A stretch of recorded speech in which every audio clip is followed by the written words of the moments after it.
Welcome, Mr. Simmons. Nice to meet you for the first time.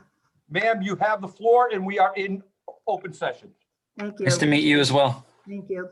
We are now reconvened in public session at 7:07. Do I have a motion to adjourn from executive session? I'll make that motion. Thank you. Do I I'll have a second the motion. Thank you. Madam Clerk, roll call vote, please. Ian Dixon, Yes. Jennifer Ludwig, Yes. Jamie LeBlanc, Yes. and Kimberly Shockley. Yes. Okay, 4 yeas, no nays, the motion passes. Members of the public, welcome and a warm welcome to our presenters this evening. Mr. Al Mancini, Chief Regulatory Analyst from the Rhode Island Public Utilities Commission. Mr. David Simmons, Executive Director and Chief Engineer from the Kent County Water Authority. Mr. Luke Murray will be on soon. He's a school committee member and chair of the Coventry Building Committee.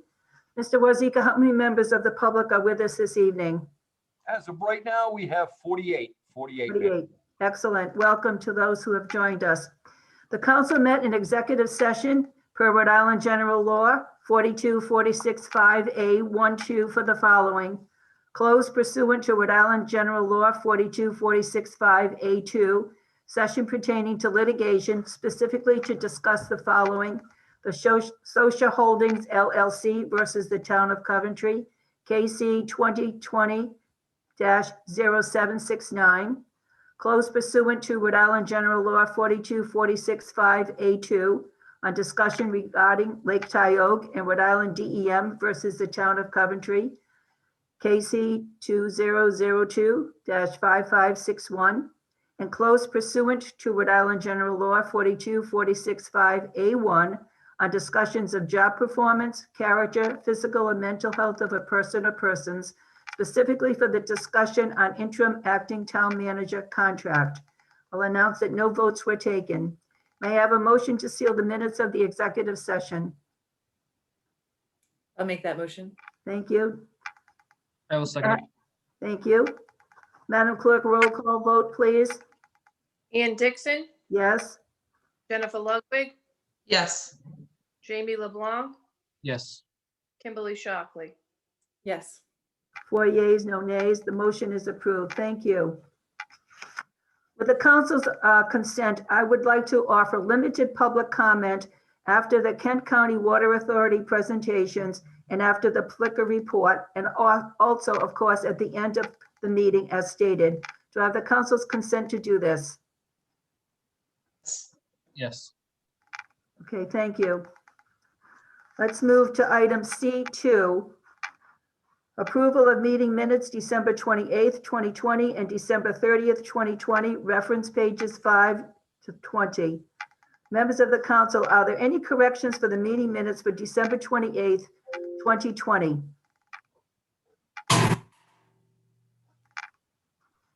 Madam Clerk, I would like to ask for one correction. On page 10 of 71, line 6, the word by, by, should be changed to but. Okay, Members of the council, may I have a motion to approve the amended minutes for December 28th, 2020? I'll make a motion. Thank you. Do I have a second?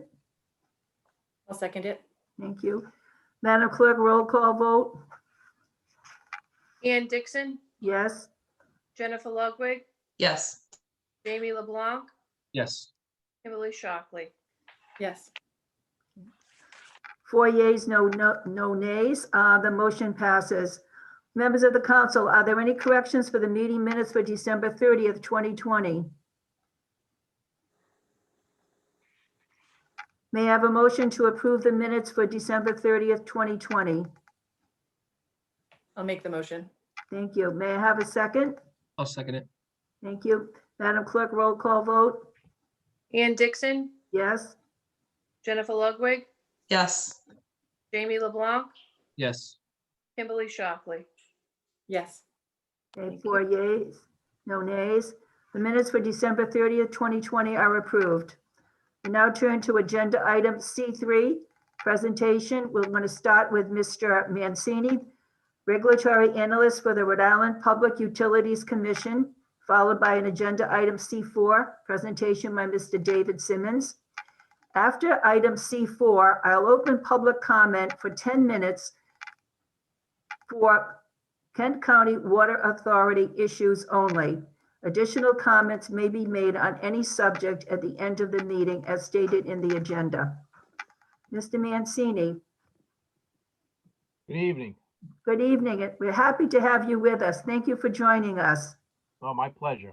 And I believe that you have a PowerPoint presentation for us. Is that correct? Yes, I do. Okay. Do you want to make any opening statements or would you like the PowerPoint to be put up right now? You can put the PowerPoint up now. I mean, I can make the opening statement as my first page there. Excellent.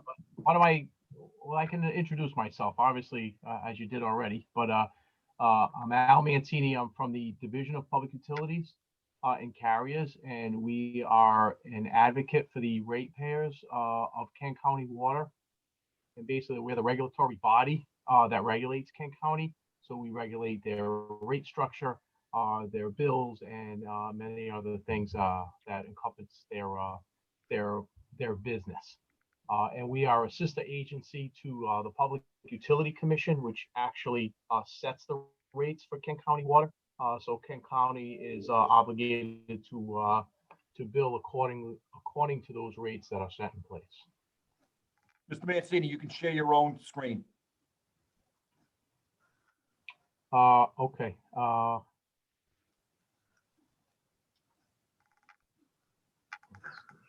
Okay, just give me 1 second.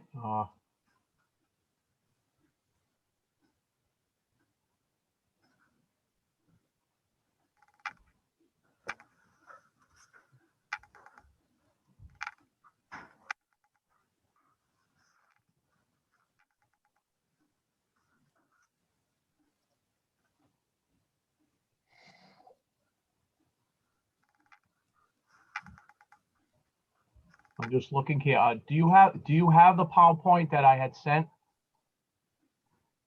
I don't know if I'm going to be able to pull it up here.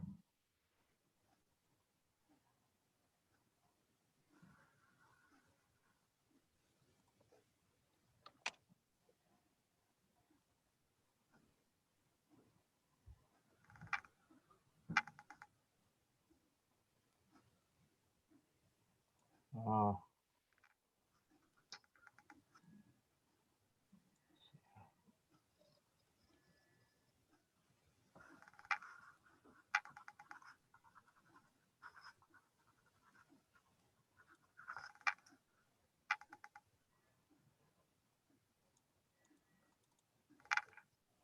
There you go, sir. Oh. I shared it for you. Okay, 1 second here.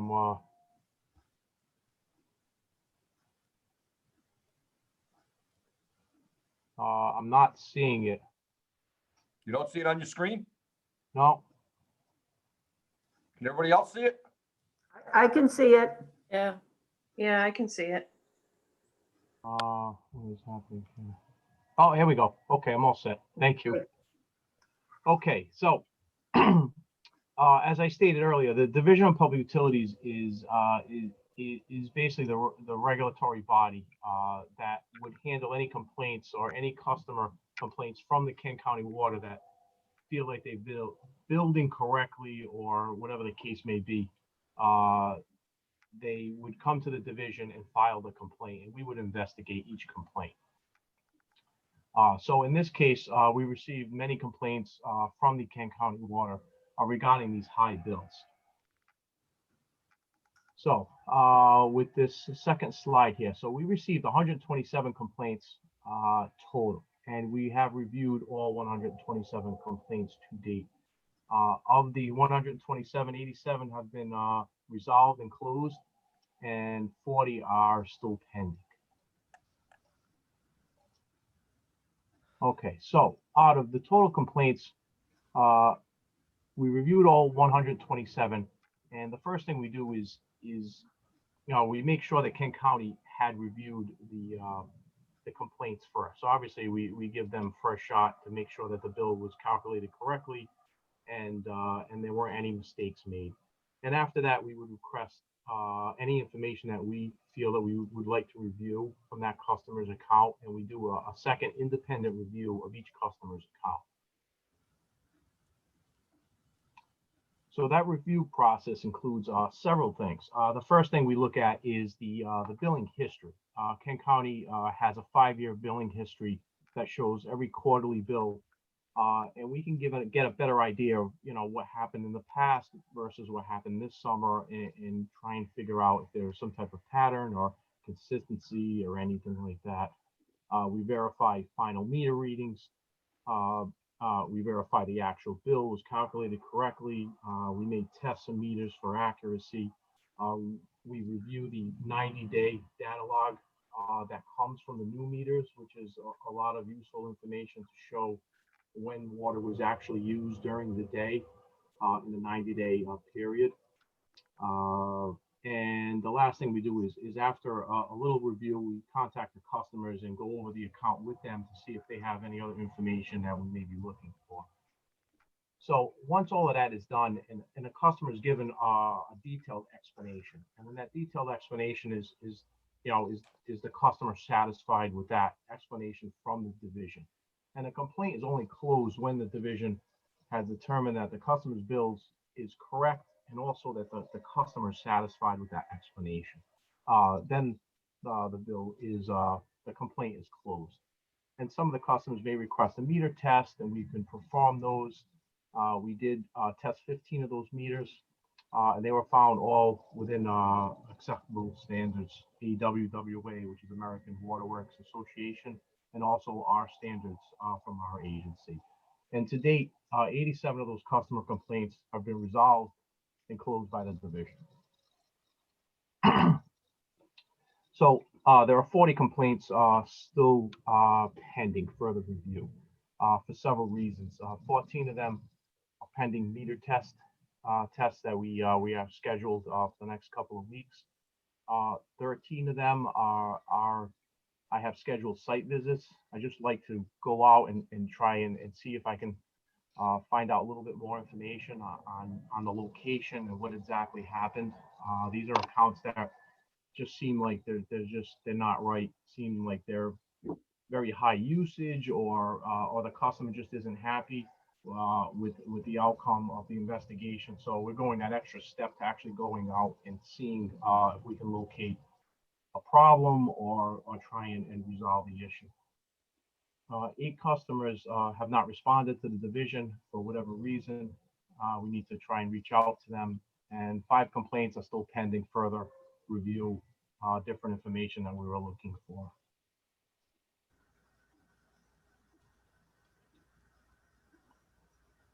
Okay, next slide. Okay, so the division's findings relating to the actual bill. So I sort of split this up on billing issues and other issues that we encountered. So there were 4 issues with the bill that I felt were definitely added a little to the high bills, but also just confused a lot of customers. And I explain each one of them a little bit further. But here it's basically the first one is the billing cycle on the customer's bill did not coincide with the summer consumption period.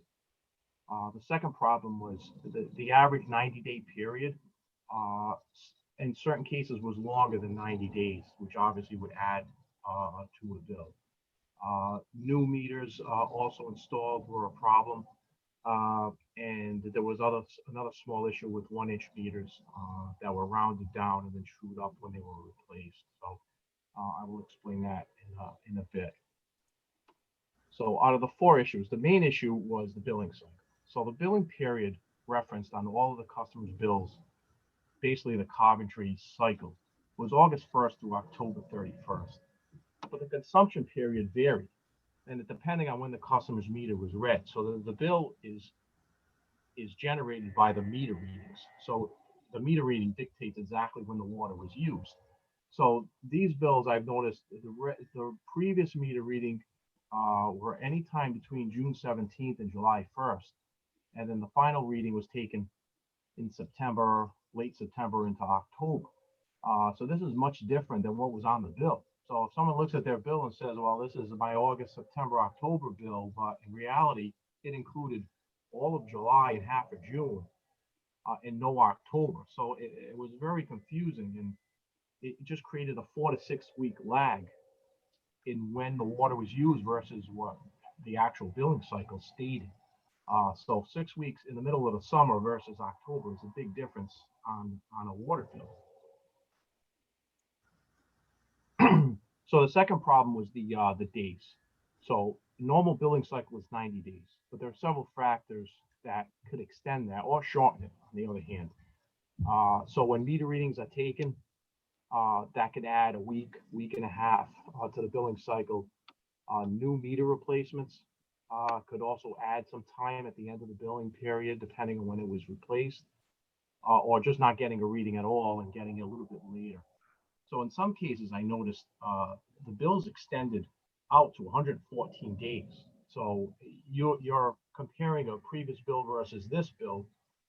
That's almost 4 weeks extra on the bill. So that could add easily 25, 30% to a normal bill. The new meter replacement. So the problem here was the way it was portrayed on the bill. So when you had a new meter installed, it showed up as an adjustment on the bill, and it was a separate line item, and it didn't clarify what it was or why it was there. It just showed a second charge. So people looked at it and says, why am I getting charged twice? And that was definitely an issue. And I believe it was an issue because there was only so much they can put on the antiquated billing system that they had. And hopefully that's going to change soon. So that problem should go away, but it did add to a lot of the confusion, and it did not, the bills were correct. They were just the way they were shown on the bill were just, very confusing. So that leads to the last issue was the 1-inch meter. This is a very interesting problem that I've seen for the last 20 years. On 1-inch meters have a stationary zero, and it's sort of weird, but what basically happens is that meter registers 10 cubic feet when it does one rotation on the meter itself. So when it does that, instead of reading 1 cubic foot like normal meters, it reads 10. And it has the stationary zero that accounts for the extra, the 10 instead of the 1 that it usually does. So what it does is when Kent County reads these meters, they read to the nearest 1,000. And what happens there is if you use 999 cubic feet, it doesn't register on the bill. You only get billed for the 1,000. So until you reach the next 1,000, the 999 or less gets carried forward to the next bill. So what happens is this carry forward keeps moving and moving and moving until it reaches 1,000, and then it gets billed. So in certain cases, it could double someone's bill after the 4th or 5th billing cycle. And again, it just created confusion to some customers' bills.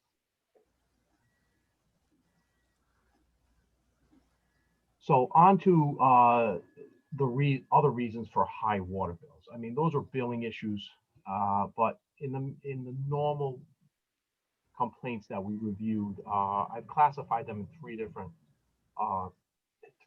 cases. Basically, the biggest one was excessive lawn watering, which we can pretty much prove by the data logs. The second was just extra summer watering in general due to extended dry period. And the third was actually leaks that were talked about a lot in the last couple of months. So we can I can address these a little further here. So the first one is the excessive lawn watering. So approximately 80% were the result of preset irrigation systems. Now this is not just taking your hose and trying to water the lawn a few times a week. This is preset every morning when the sprinklers come on. And the data logs that we reviewed clearly showed the consumption patterns, which verified daily consumption and directly resulted in these high water bills. So irrigation systems were running anywhere between 2 and 5 hours per day, sometimes twice a day, not every other day, depending on what we looked at. And the average was anywhere between 100 and 300 cubic feet per day. Now, to give you an idea, the average household uses 20 to 25 on an average. So when you run an irrigation system, it's using 4 to 10 times more than your household usage. So an average of 200 cubic feet per day, which is pretty common in some of the larger homes that I've reviewed, for a 90-day cycle would result in a $1,200 bill right off the bat. I mean, that's without your normal household usage. So I've noticed irrigation systems were on through September and some into October, which is very rare for most years. But in this case, in this year, it was dry. And a lot of these systems continually ran, for an extra month, a month and a half compared to normal. And it's very interesting is that consumption drop on the day that it gets shut off. It goes right down to that 20 to 25 per day through the rest of the year. And there's a very clear-cut example of that on the data log systems. And that shows, I mean, it's very, very clear. It's the exact time per day. I mean, there's no other way that this would be any other type of usage. It's clearly irrigation system. And when it goes off, everything goes back to normal again. The second issue wasn't as prominent, but it did add to some of the bills. It was just a warmer than average summer for 2020, which extended into the fall, as we all know. And this was verified by Kent County's water production that we took a look at, and it was about 16% higher this period than it was last year's summer period. So just a clear coordination between one and the other. And the third one are definitely due to leaks. Now, leaks were discussed a lot in the last few months, but they're not as prominent as most people think.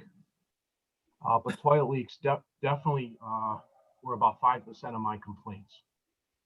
And these were all verified by the customer. The customer clearly, once I spoke to them, and I tried to tell them if there was anything different, and I asked them, and they said, "Oh, yes, that's right. I did have a toilet problem."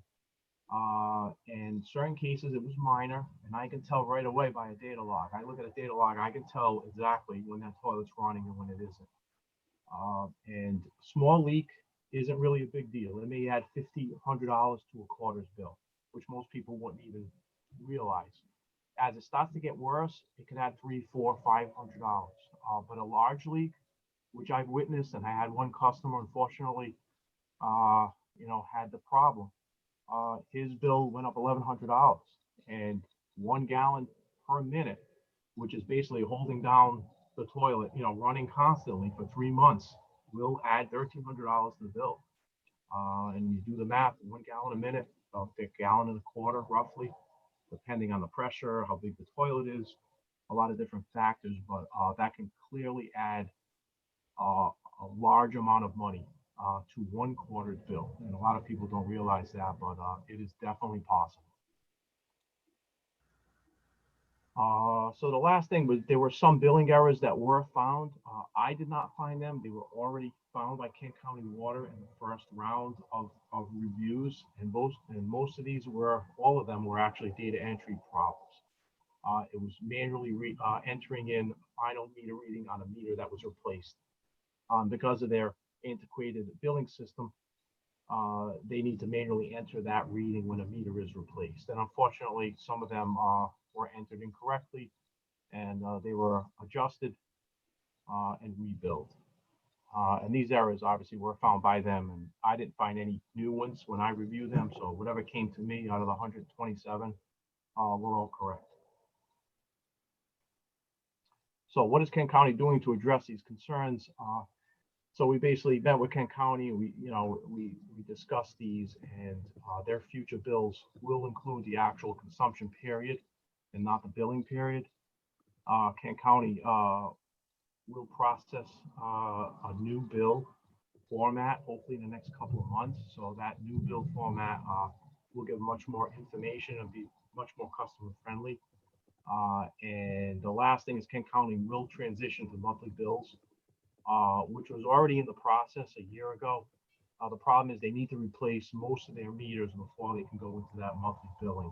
And that was part of their rate case that we knew in advance that was happening. So So these steps are all in the process, and hopefully by the end of the summer, we should have a new bill and a monthly bill, and hopefully these issues should not continue.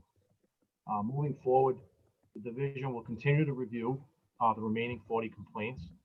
Once the division has completed each complaint, the customer will receive the confirmation of the results, and that review process is completed.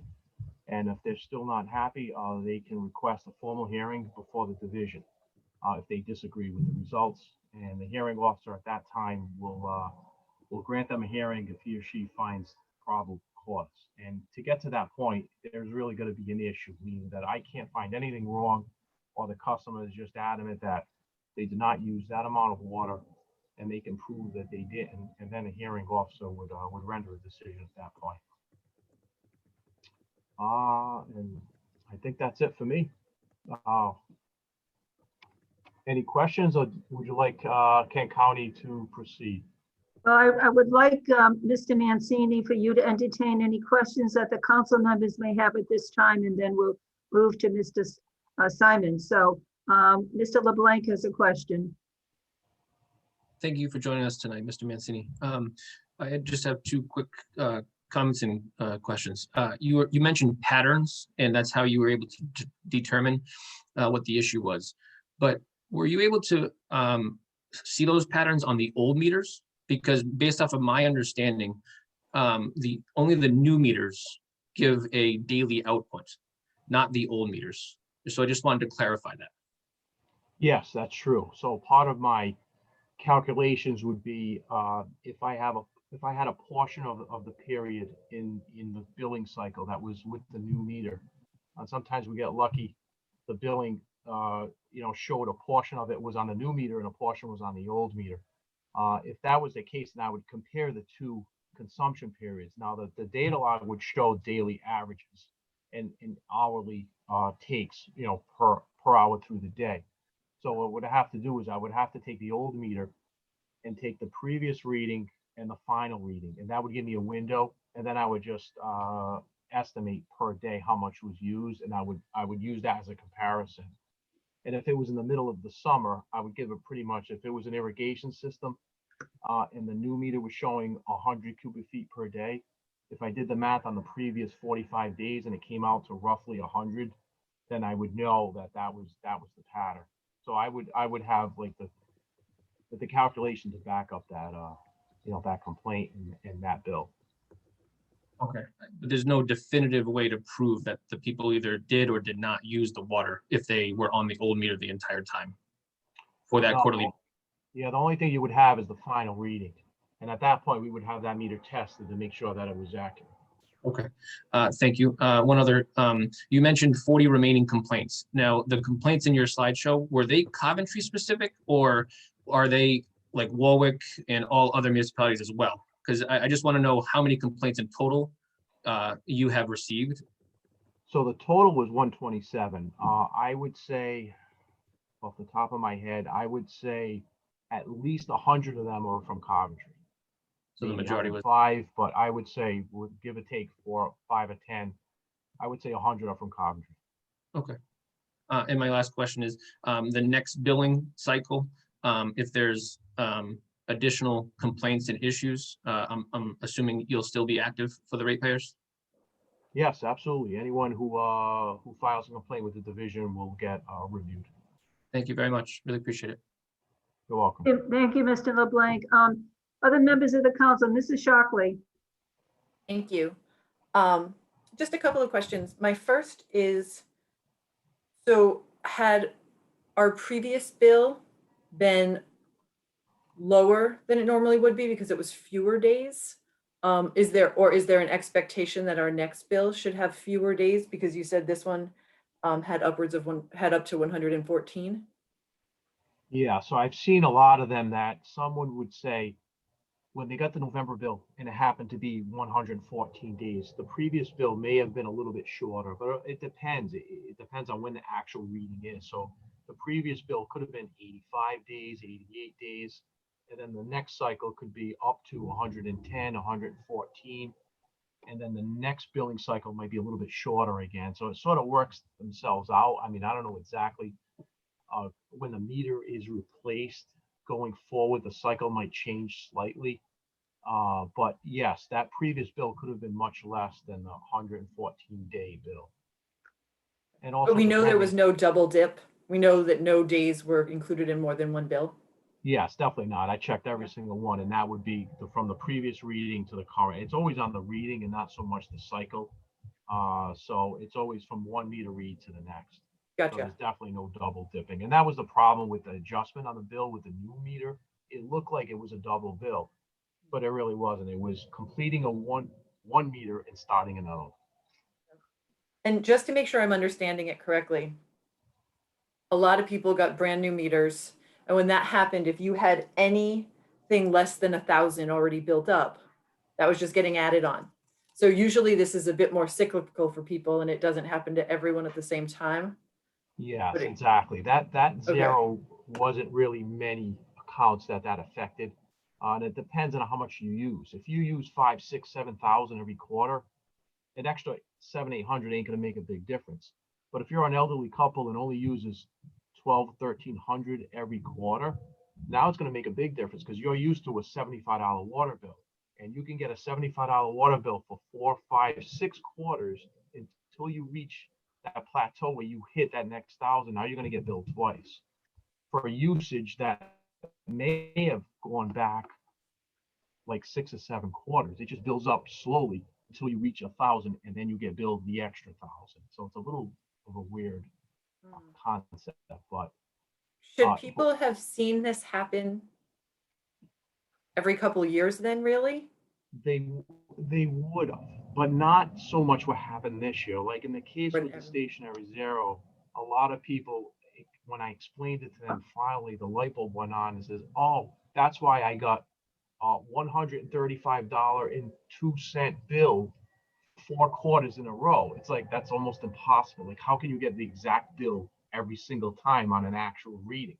So it's sort of it doesn't make any sense, but in reality it did, because it was 1,000, it was like 2,000, 2,000, 2,000, 2,000. All of a sudden you got 3,000 or 4,000, depending on where that level was. So yes, that customer would feel that, since the beginning of that meter when it was installed, but they would never get double billed. So it was always a carry forward until it gets to that next 1,000. And in certain cases, I saw someone get billed 0, meaning they didn't use 1,000. So let's say you use less than 1,000 every quarter, you would get billed 0, then you would get billed 1,000, then you would get billed 0, then you would get billed 1,000, because it would have to reach the 1,000 to get billed. I mean, it's definitely a confusing, but hopefully it's going away by the summer, so we won't have to worry about that anymore. Ms. Ludwig? Thank you, President Dixon. So, Mr. Mancini, you mentioned that if there's a future issue, it can get raised again. That was asked by Member LeBlanc. How about if someone has not raised it for the past issue? So, are they still allowed to raise a claim now for you to investigate if they didn't raise it for the bill a few months ago? Yes, absolutely. Any point in time, anyone can contact our agency and we will fully investigate any complaint. It can be a year ago. Okay. There's no time limit. Okay, thank you. And then one last question. So I wasn't totally clear at the beginning when you mentioned what, and maybe this is what Mr. Simmons will go into, but when the complaint starts or the inquiry starts at Kent County Water and they go to the customer service, how does it then go from Mr. Simmons to your organization? Can you just talk about, why did Puck get involved and how did they make it from KCWA over to your office? Well, at first, a lot of them were coming directly to us. And once we started receiving more than 50 of them, we started telling them, says, look, you need to contact the company first. And that's the divisions always what they tell a customer. When a customer calls, the first thing we ask them is, did you contact the company? Did the company explain their bill to you? And if they did not do that, then we refer them back to Kent County Water to say, look, have them, please, explain the bill to you. See if you're satisfied with their explanation. If you are not, then you can call us back. In the meantime, Kent County Water will actually tell the customer that if you are not satisfied with the bill or our explanation, then you contact the Division of Public Utilities. And it's also on the bill, actually. On the back of the bill, it would say, if you have a billing dispute and you are not satisfied with Kent County Water, then you have a right to contact the division. Thank you. Are there any other questions from members of the council? I have no questions from, Mr. LeBlanc. I'm sorry, just one last one. Mr. Mancini, you did mention that the bill that actually went out to ratepayers set a certain date parameter, but the actual consumption was different. Going forward, will you require Kent County Water to ensure that what the dates that are on the bill to actually coincide with the actual consumption dates? Because obviously, I think personally, if the dates were accurate, it probably would have let people know that there were a greater number of days in this bill than past bills. So I just wanted to ask you that question. Yes, they are working toward that. Now, I believe this next billing cycle, depending on when they can go to the new billing format, and I believe Mr.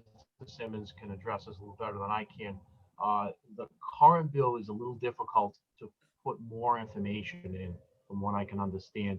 They can try and put in the dates, but I think they put in a mid, like for in this case, they put in mid-June to mid-September, which is give or take a week or two, is better than what they had on there of the billing period of August through October 31st. So going forward, I know they've changed that slightly to make it a little easier to understand, but I think until the new bill format comes out in March, I believe February or March, it's going to totally have everything on it, meaning actual readings, actual periods, consumption usage, averages. It's basically going to look like the electric bill, which has a lot of information on it. Great, thank you. More transparency is always better. So thank you.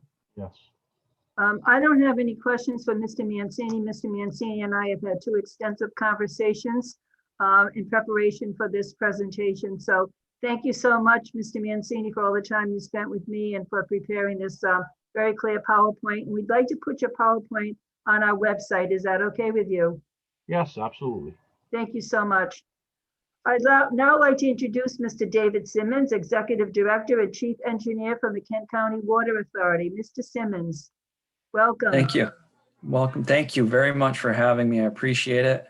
Get some information out there to the people and get a better understanding of what's happened here. If I could share my screen, please. Yes. Again, David, it's all set.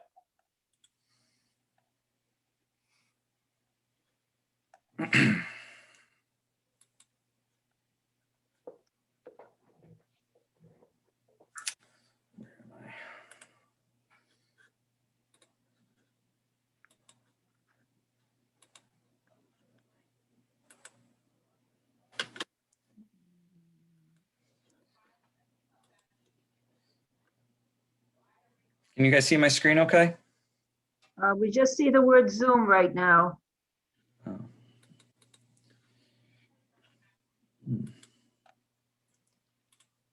Dave, when you click it, it's going to open up your options and just choose the one you need. Can you see it now? Yes. There you go. Okay, great. Well, thank you guys for having me. My name is David Simmons. I'm the Executive Director and Chief Engineer for Kent County Water Authority. I took over this position in April of 2019. I've been in the water and wastewater industry for the last 24 years. I have an undergraduate degree in toxicology and chemistry from the University of Massachusetts at Amherst. I have a master's degree in engineering from Worcester Polytech Institute. I've been in this business 24 years and I really enjoy it. And prior to here, I was on Block Island. I was a superintendent for the water, and I ran the laboratory for the wastewater facility out there. And back in 2001, we actually went through a similar thing. We went through a full meter changeout program about 20 years ago. And Block Island's a unique place because it has some of the highest water rates in the country because you have to gather all your revenues in a 2 to 3 month time frame. So is pretty challenging, but you can imagine when we changed the meters, and a lot of them were reading a lot more accurate than the old meters, that business owners were pretty much fit to be tied because their water bills went up. So I'm very familiar with this topic and went through a lot out there. So I have a lot of experience bringing to the table to this particular situation. So, let's see.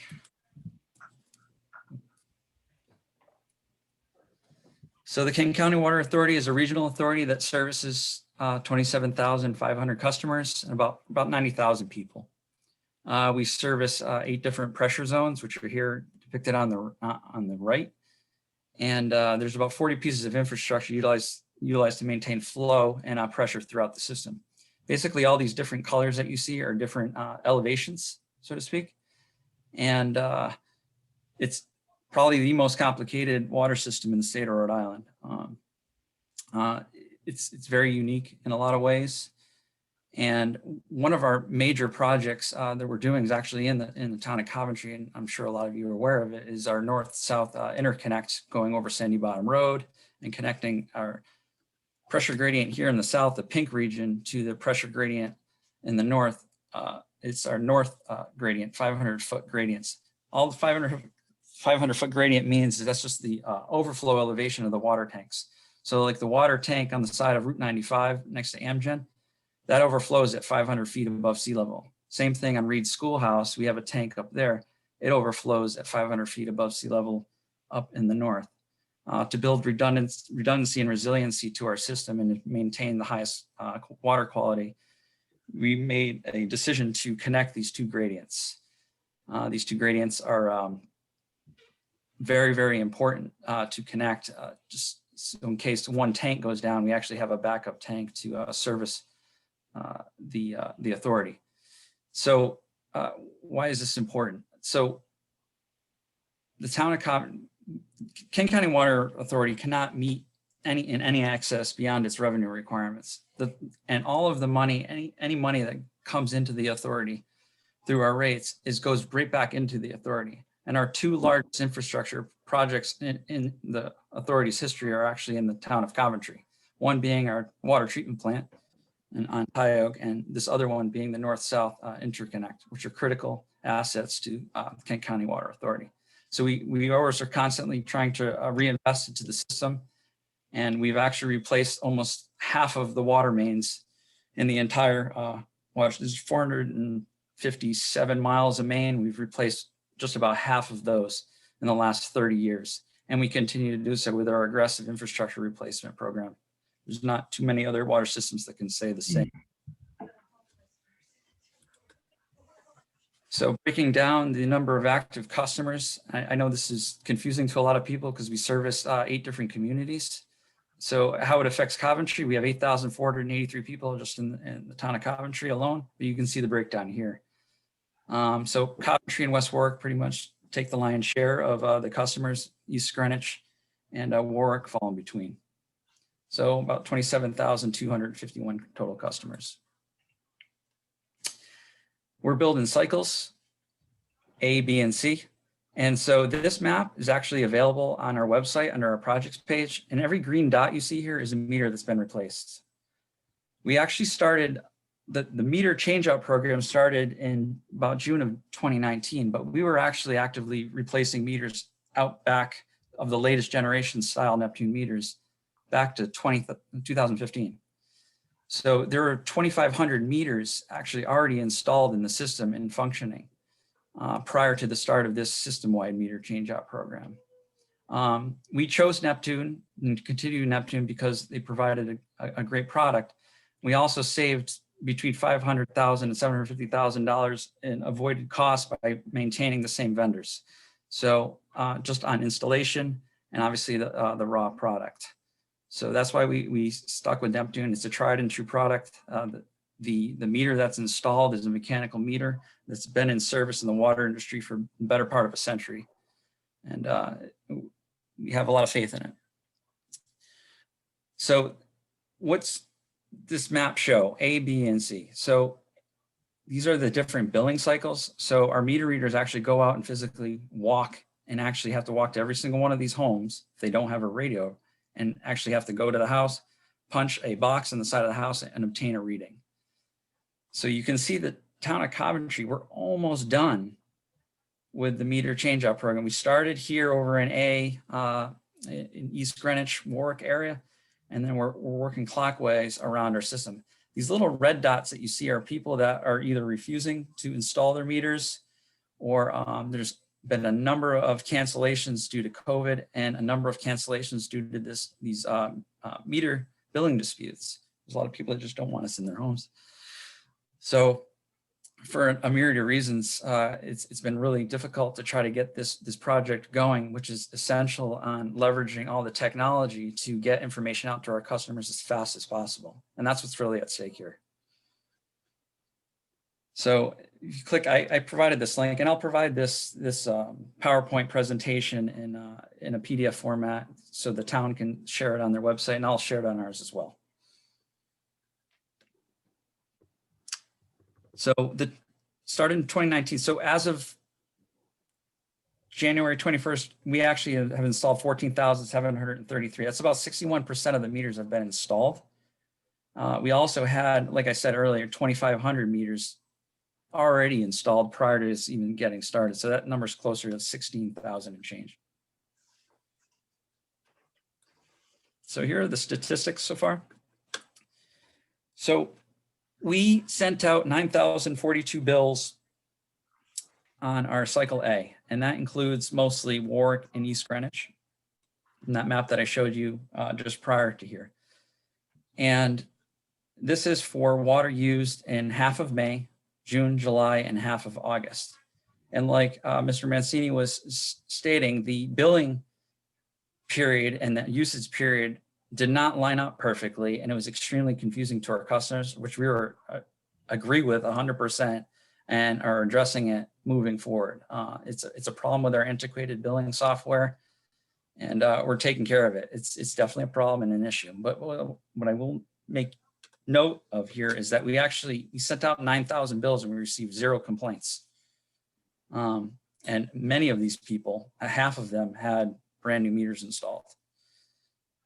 October rolls through. We had 9,976 bills go out. And then all of a sudden we have 524 complaints come in.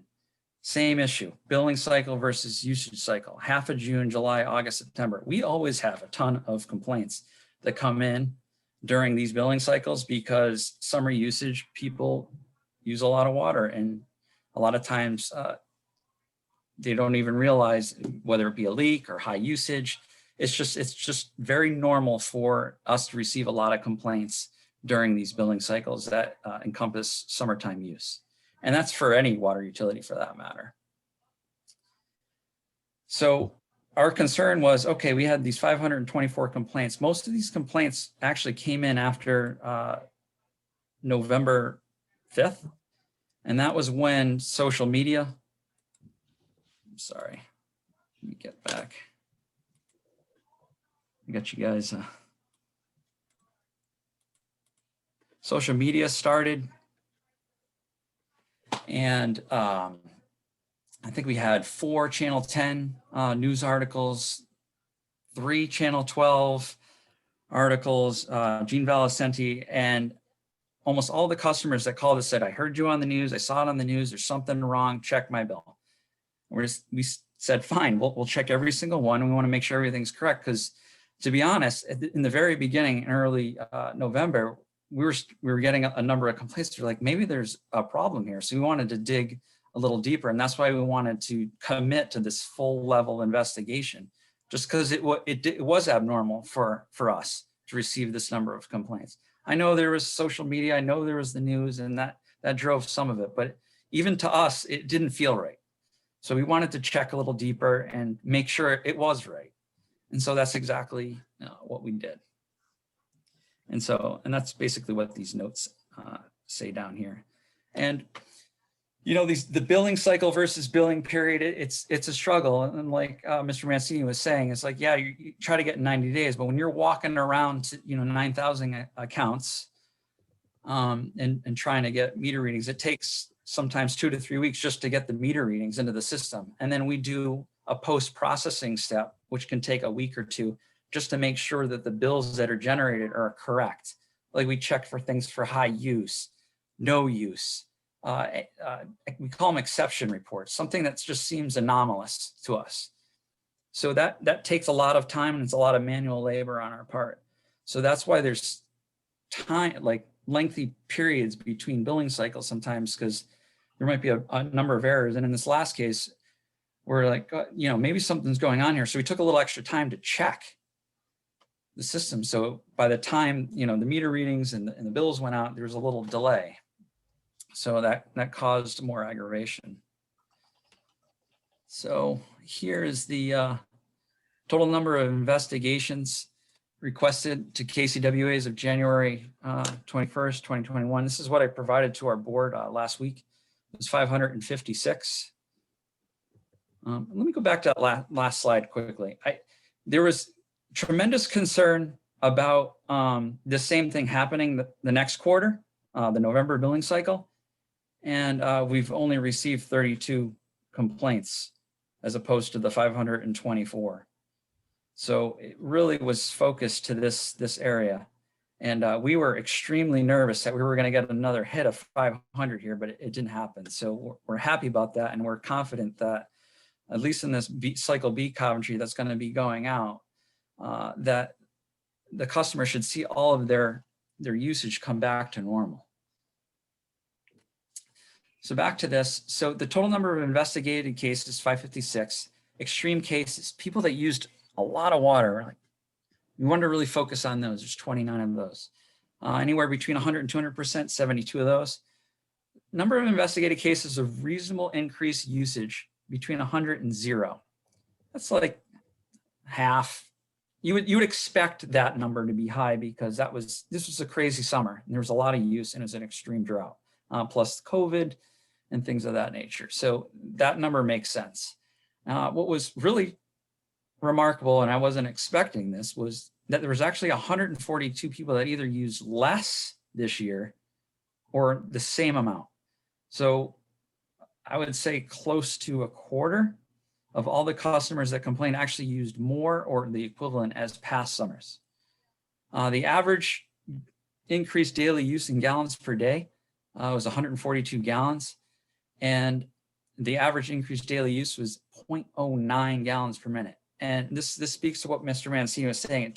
Even if it's a tiny issue and you don't even notice it, that small amount over that length of time adds up, and it is tremendous. And we saw a number of those where there were actual leaks, but the majority of it was outdoor use, irrigation, just like what the division found, about 80%. The same thing when we've spoken with our customers, same situation with us. Those percentages and ratios were almost in line with what we were seeing and what we were hearing from our customers. We have 0 investigations that are in process as of right now, as it relates to the summer quarter. We did receive a handful in December. I did not include that as part of this statistic because I was really wanting to focus on the billing complaints and the summertime usage, but and the investigations that are of concern, particularly to the town of Coventry. So the percentage of investigated bills found error to date relative to the whole was 0.06%. Percentage of investigated bills found an error to date relative to the amount of complaints received was 3%. We spent about 417 hours on these special investigations. A tremendous amount of time and resources went into this, and we're in the multiple tens of thousands of dollars in cost that have gone into this. We've taken this extremely seriously. We want our customers to be confident in what we're providing them is accurate, and it means a lot to us to make sure we get this right. So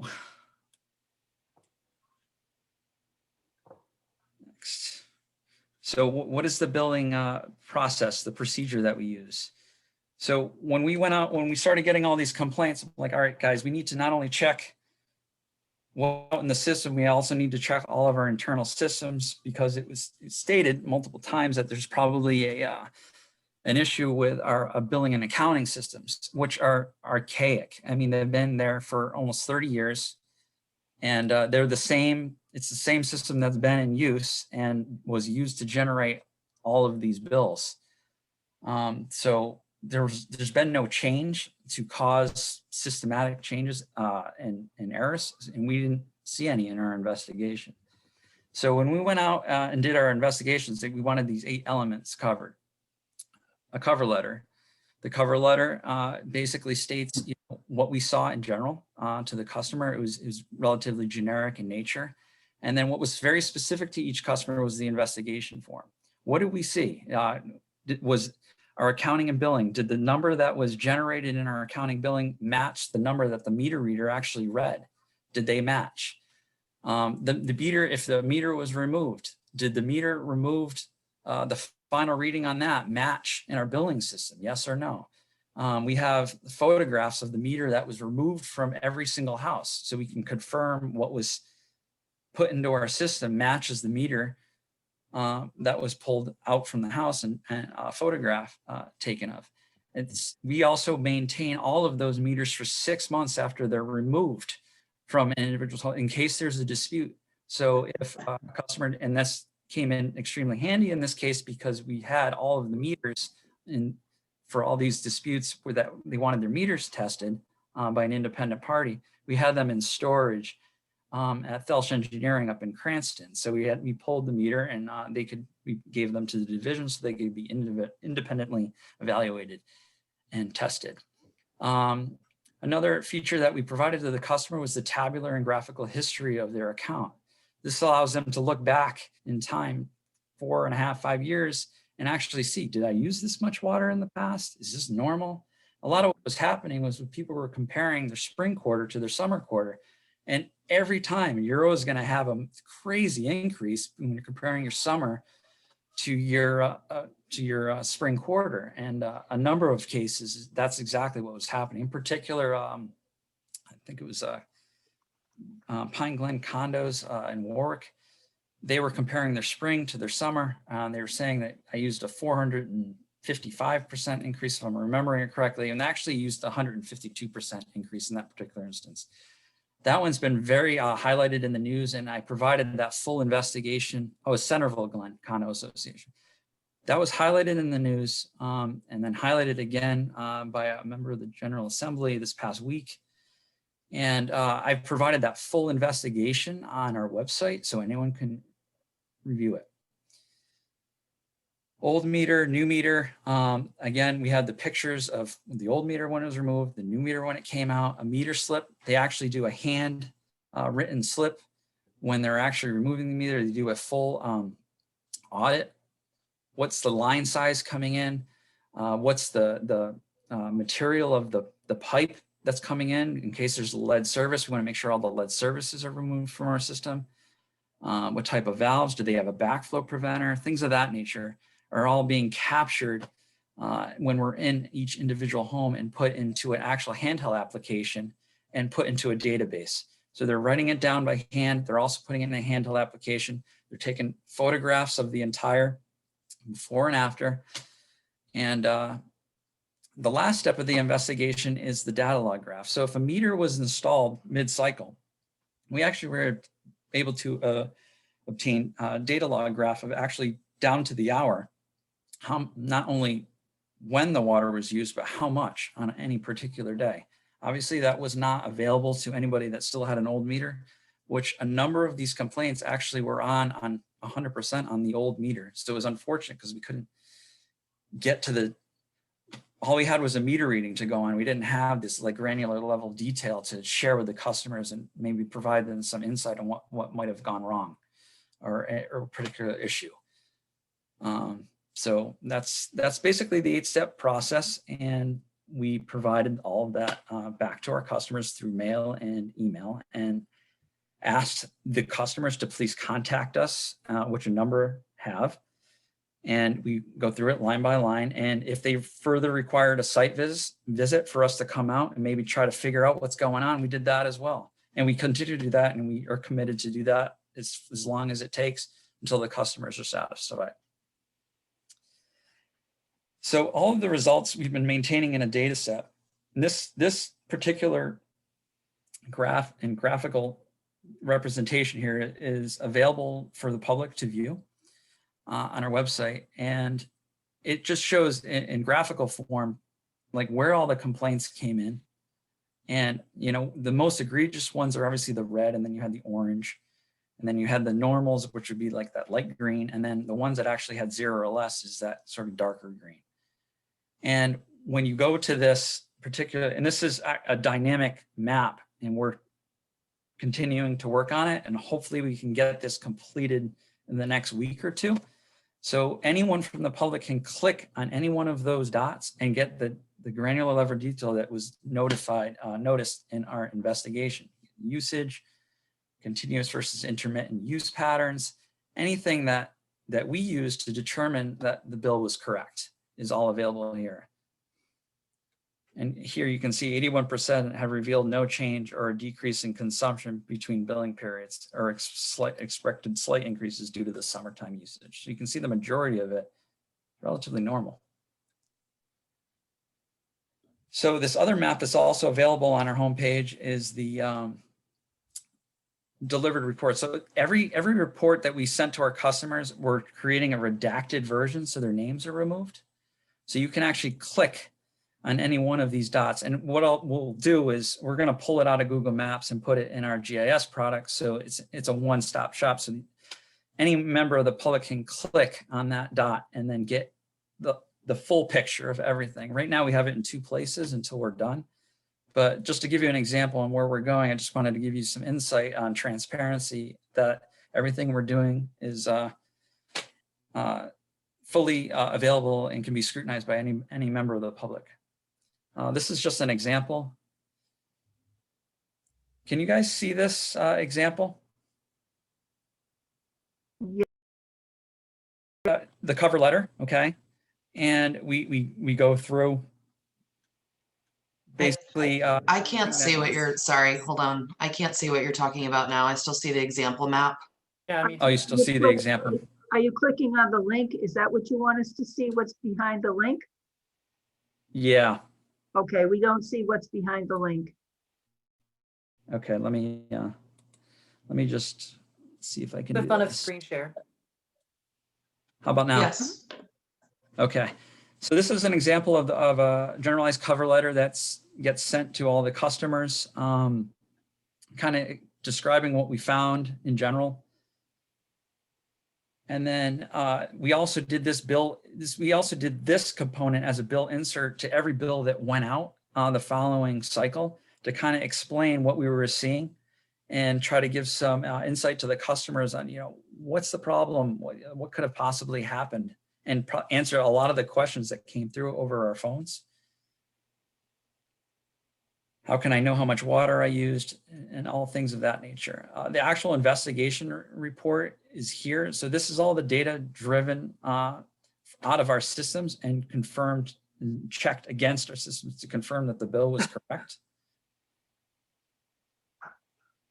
Here's the graphical table, and you can see this customer actually used more in past summer quarters than this one. So this is an example of what I was talking about, where it was actually the folks used more in the past. Here's a picture of the old meter when it's removed with the final reading. And here's a picture of the new meter that went in. And like I said, the application, when the installers put in, they do a full review of the area where the meter is being installed, and they add all of this information there. Here's an example of the data log. So this is the daily use. Blue is normal. Red is either intermittent or continuous use. Intermittent use, we had a lot of intermittent use. And that's just basically means that you use more than 0.01 cubic feet half of the time during the day. It'll turn that bar graph red. We had a lot of people that just used a lot of water. They used half of the time, half of the day, the water was running for whatever reason. That's just what the data showed. We had a number, in fact, I actually wrote that down before I started. I had 358 show high use flags. 281 showed that the intermittent use, that means they used 50%. The meter measures 96 times a day. If 50 out of those 96 measurements show use, it's going to show up a red flag saying, hey, you might want to take a look here. You guys are using a lot of water. 77 of those actually showed continuous use. What continuous use is, the meter checks every 15 minutes, 96 times a day. So 4 cycles per hour, 96 times a day, 24 hours. If it's showing use for 24 hours a day and all those periods, it's going to flag it as a continuous use. All those issues typically are either something was left on, a toilet leak, and across the board. And if we were able to detect it and share that with the customer, we were able to identify the problem, which has been extremely helpful to the customers. And hopefully we can get this on our bills moving forward, so the customers are armed with this information moving forward in a timely fashion, so they can address issues without 90 to 100 days after the fact.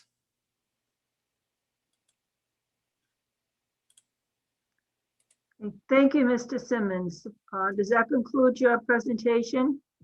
No. Okay. Sorry. So interpreting the high use example, I just wanted to show you guys one of the extremes. So this is one of the continuous use flags that came through, and you can see something happened here and then it stops on an exact day. And I just wanted, this was a good example of what we can give to the customers and say, hey, you have a situation here, let's check it out, and go to the home, schedule an appointment, see if we can't find out what's going on. And you see how it shows continuous. This continuous flag, and there's 41 pages of data that I didn't want to bore everybody with, but it showed continuous going back, way back in time. How could we have possibly used all this water? Since the pandemic began, we're required, because we're a regulated utility, to provide information to the Public Utilities Commission and to the division. They wanted to know how much water is going into the system and are people paying their bills? Because a lot of people are out of work. What's the shift in demand? Where's the demand going? Are people going to be home? Everyone was concerned, and they were concerned about utilities being able to pay their own bills, because obviously if the customers can't pay their bills, then the utilities can't pay theirs. It's a vicious cycle. So that's what this data is basically showing, is how much water was flowing into the system and where was it flowing. So the dark blue is 2019, the light blue is 2020. You can see the massive increases in production in 2020 versus 2019. And then here in September, October, you see this massive shift, even into November, to our residential base. So this is the hard data that shows that there was a massive shift to residential use from commercial use. And this data is all publicly available for all regulated utilities and available on the Public Utility Commission's website. But I just thought I would share it with you guys just to show what comes in has to come out. And we use 290,000 more million gallons this year over last year. So if it comes in, it had to come out. So the only way it comes out is through meters. There have been a number of folks that have said, why is this only happening to Kent County? And so we were wondering the same. So we contacted all the major water utilities, and as of Friday, I spoke with the head of Warwick Water, and I said, what are you guys seeing over there? And they had just sent their quarterly bills out a few weeks ago. They are now handling almost the same number of complaints as Kent County Water, 475. So they are experiencing the exact same situation as Kent County Water is. When I contacted Providence, which services 60% of the state, they had the highest consumption amounts in their recorded history. So we're not alone. The only difference between Providence and Kent County is that they bill monthly. And so the customers are they can locate problems earlier, or it was spread out evenly over time. And that's where we want to go, and that's where we need to go. Pawtucket Water, Portsmouth, Bristol County Water Authority all reported the same.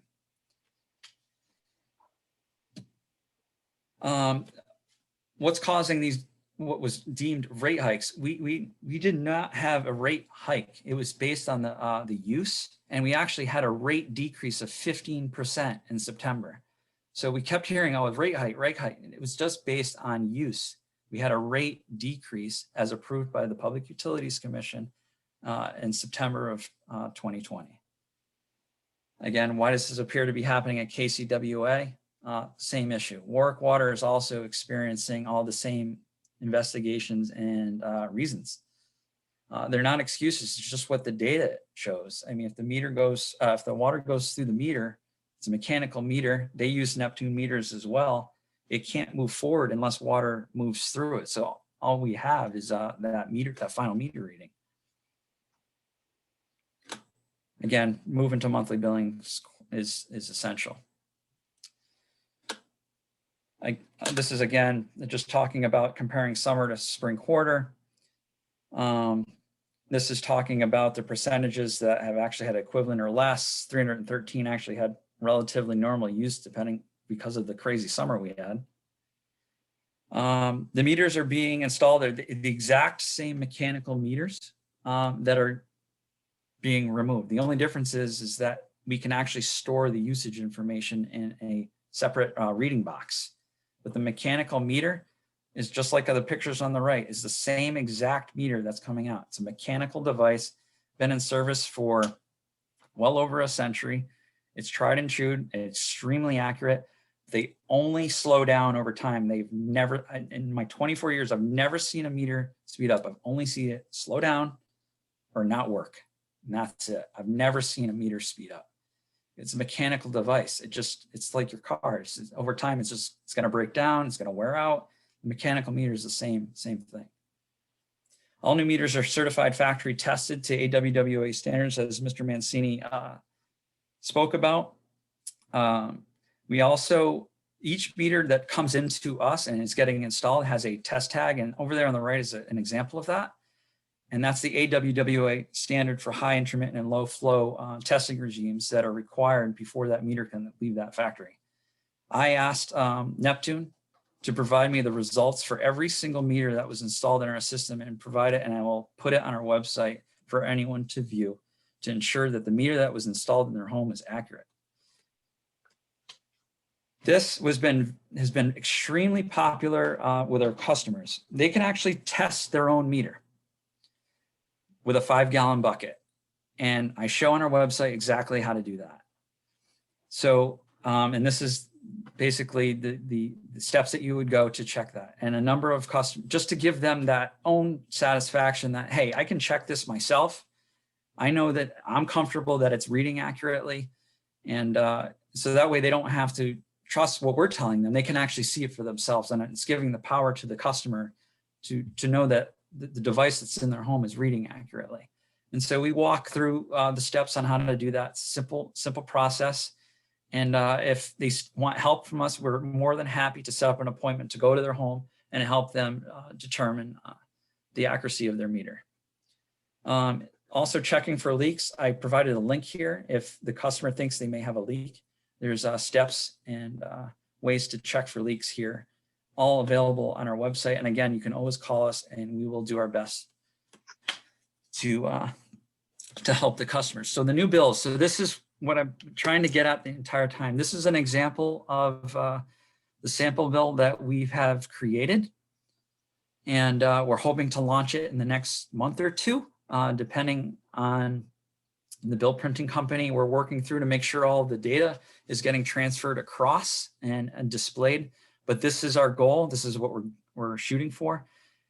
And here is the bill date. And here is the actual defined usage period, the current consumption, previous bill is basically what you would expect from a normal utility bill, and far better than what we had going, which was horrible. Our old bills were very bad and not very informative to our customers. A big point of contention and confusion to our customers is a lot of the old meters were replaced mid-billing cycle, so they didn't know how much was used on the old versus the new. So here it is, I'm breaking it out. 5.49 on the new meter, 1,400 cubic feet on the new meter. And to provide further detail on the reverse side of this bill, we go into the exact information that was pulled off of that meter on the old, and then all the new information on the new meter. So that way you can tie these numbers to what was actually pulled from the meter reading staff. Water quality protection charge, that's a standard charge required under Rhode Island general law, and service charges based on meter size. What's important here is information for the customers, the average daily use for this period. This is very important. This 192 gallons per day, this kind of gives, it's almost like a test that the customer can say, am I doing something more than normal, something a little bit off? And the recommended use is 65 gallons per person per day. So if you have a couple of people in your house, you should be seeing about 130 gallons per household in a household of two. So in this case, if it was a household of two and they're seeing 100, oh, I'm using a little more, what are the reasons for that? And they can dive a little deeper into, and we wanted to put this in gallons because gallons is a unit that most people they're used to gallons. They're not used to cubic feet. So I wanted to make sure it was presented in a unit that was comfortable with people and they could understand and kind of wrap their heads around. This is the usage history. So they can actually look back over time to see if this has ever happened in the past. And over here on the left is the usage alerts, that continuous versus intermittent use I discussed earlier. That is going to be an alert that pops up over here. So if they see a continuous use, the customer knows they need to contact us or contact their plumber and say, hey, I have a problem here. Let's figure out what's going on. This is more of the granular level detail. And this is the tabular information for the graph that was provided on page 1. And then here's the conversion to gallons, just so people understand units that are more useful to them and more understandable. These are all of the terminology and what generates the bills. And was your meter change out during this billing cycle? Yes. Okay. And just the usage alerts, the definitions of the usage alerts. So this is where we're going. We're also going to online bill pay, automatic bill pay, e-bill. It will all be available to the public in the next month or two. And so all of these resources will be available at their fingertips. And this is where we've been going for the last year and a half, almost 2 years. And it's taken us a long time. It's just happened between COVID and then this usage, billing complaints, everything kind of all happened at the same time. So unfortunately, we couldn't get this out sooner, but we want to make sure all the QA/QC is done prior to the launch of this massive change to our utility billing and customer information systems. Mr. Simmons, we do have to move a little bit faster because we have a very extensive agenda. We do want to leave time for public comment. So maybe you can get through this a little bit quicker. Okay. So there are 17 clerical errors. This is a picture of one of our customer service agents. We actually have to go by hand through every one of these pages and check to see if there are issues. This is what I'm talking about, the arduous manual process, checking for high usage, consumption. Here are a copy of the meter slips that we're hand entering, which was the result of why we had the clerical errors we had. Because we had those clerical errors, I wanted to make sure that the systems were okay. So we did an independent audit of another 500 accounts, and we actually found 6 more errors. So we're actually going to go through every single account where a meter was installed and check for clerical errors. Even though there were tiny amounts, it was maybe $1 or $2 here, Wasn't much, but we want to make sure they're exactly correct. Because it was a manual process, these things happened, and we want to make sure everything's correct. Additional QA/QC on all meter getting installed into the system manually. We're doing it in 3 steps. We're all checking the hard meter slip, which you see there on the right. We're checking the actual photographs, and we're also checking the application. And there were no systematic billing or meter issues found in the meter readings, old and new, or in the old billing software. All customers were satisfied with the findings or did not respond to our investigation results. Customers that were, however, still concerned, KCOE did set up site visits and try to help those customers determine the issue. Customers that still did not agree went to the Division of Public Utilities and Carriers. KCWA urges any customer that did not receive a response from us is to please contact us so we can get that account investigated. The antiquated 30-year-old customer information utility billing software is in the process of being replaced. The new bills, which I just described, will arm the customer with every piece of information. And we are filing with the PUC. It's going to be a multi-month process in order to move to monthly billing. And that's all I have to say. That's my presentation. Well, thank you so much for that extensive presentation that covered many of the areas, in fact, all of the areas that we've been hearing about that have caused some issues for our customers. I'd like to ask any members of the town council if they have any questions for you. Members of the town council? Mr. LeBlanc? I did see a hand raised in public comment section. Sorry. There was one, actually, there's 3 attendees. I don't know if you want to start with them first. No, I'd like to start with the council members and then move to public comment. Okay, then I certainly can ask mine. For the homeowners that have not switched out their meters, are they getting letters that they're going to be their water is going to be shut off if they don't switch over to the new meter currently? No. Okay, because I did receive one of those letters. Huh? I said I did receive one of those letters, so I just wanted to confirm whether or not that was continuing. So what we're doing, Mr. LeBlanc, there's 3 notices that go out. And then if the customer doesn't respond to the 3 notices that go out from the meter installation company, Kent County then sends a 4th notice saying, because there was a number of customers that did not receive those postcards. So we want to make sure the customer knows that this is happening. So now we're sending out a 4th notice, which we actually go and hang the house and say, hey, listen, can you please set up an appointment to have your meter changed? And then a 5th notice will go out if they do not make an appointment, where a termination notice would be notified.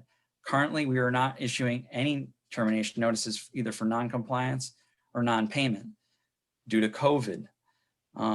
That will have to change at some point in the future if people keep refusing. And we have to get the meters installed over time. So we have at least 300 to 400 people that are refusing to let us into their homes due to COVID. Obviously, we can't go, if people are concerned about their health, we're not going in their home. That's kind of where we're at with this COVID situation. And then for homeowners that still haven't switched over, on the day of the switchover, are they getting a photo and or a receipt of their final reading before the meter leaves their house? Yes. Okay. When did that change?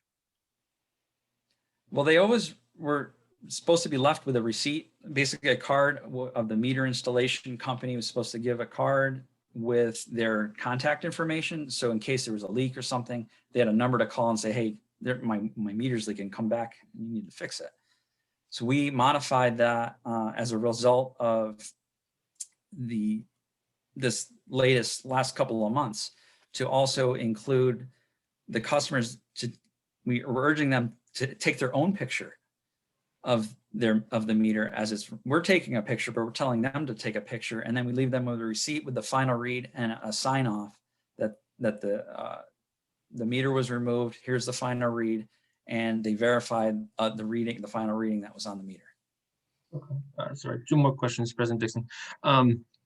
Since the new meters do give you daily usage, and clearly through the presentation you gave us, you showed a couple customers and there were a significant amount of usage on certain days, and you called it continuous use.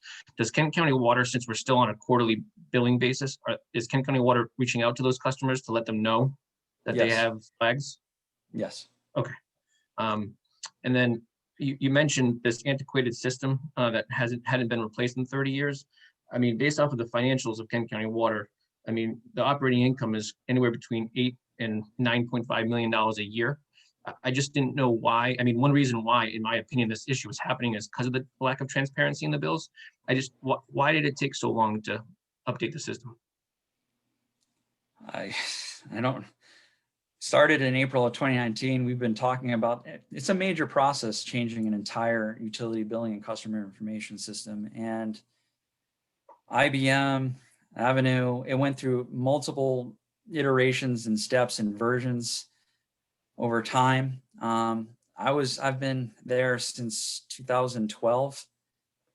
There were probably 6 or 7 updates to the existing system, but they still were archaic, and they couldn't mine out the information that we needed in the best possible way, in an easy kind of way. And with the technology advancing as quickly, especially in the last 4 to 5 years, what's available now wasn't available even back in 2012. So the systems have really come a long way, cloud-based.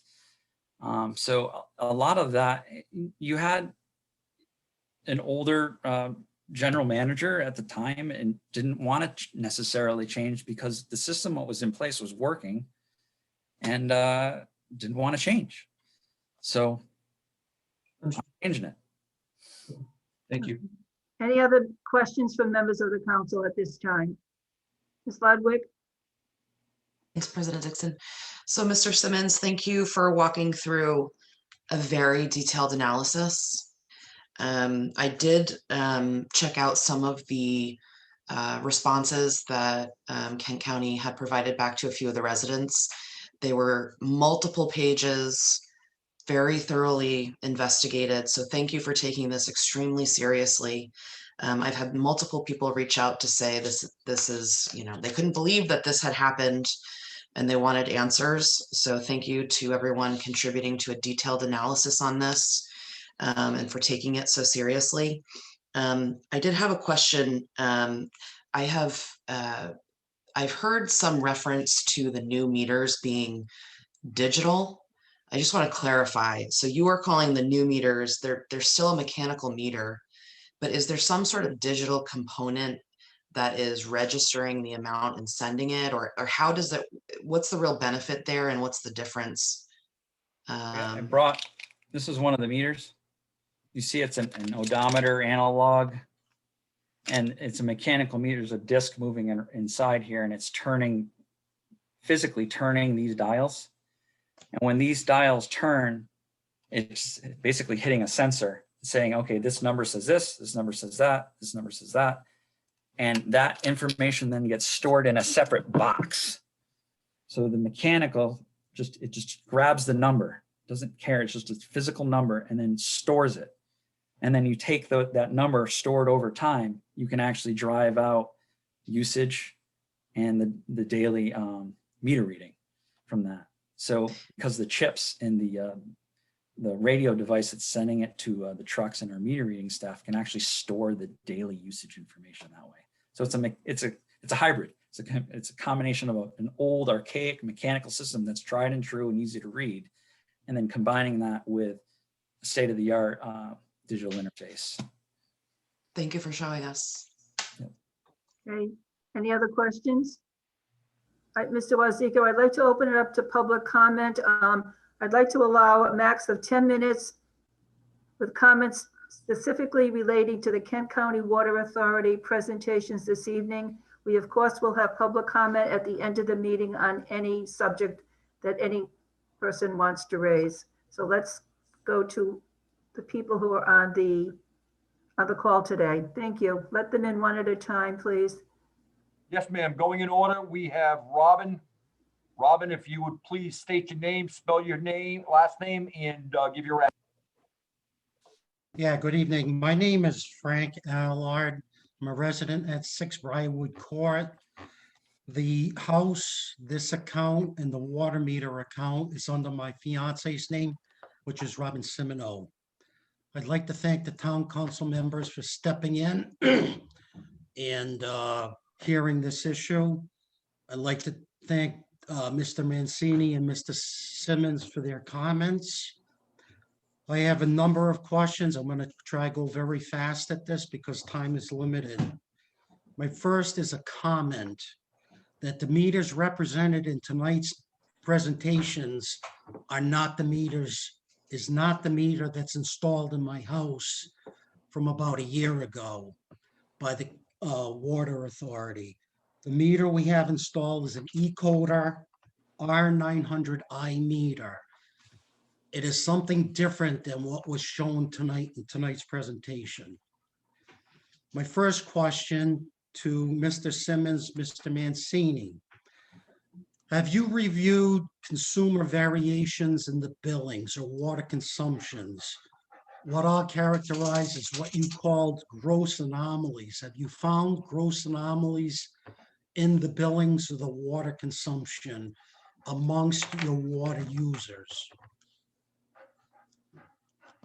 No. I mean, I You haven't found it, or you did not do that study? well, we did, when you say gross anomalies, the analysis is provided on our website and what I discussed earlier. What I would consider a gross anomaly is usage that when compared to past summer quarters would exceed 200%.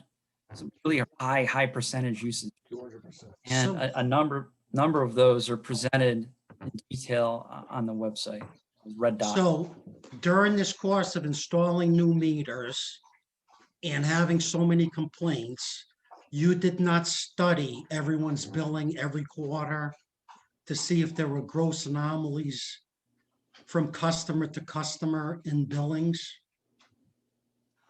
I mean, in general, yes. I mean, we interrogate our billing every month that it goes out. We basically do 9,000 bills per month.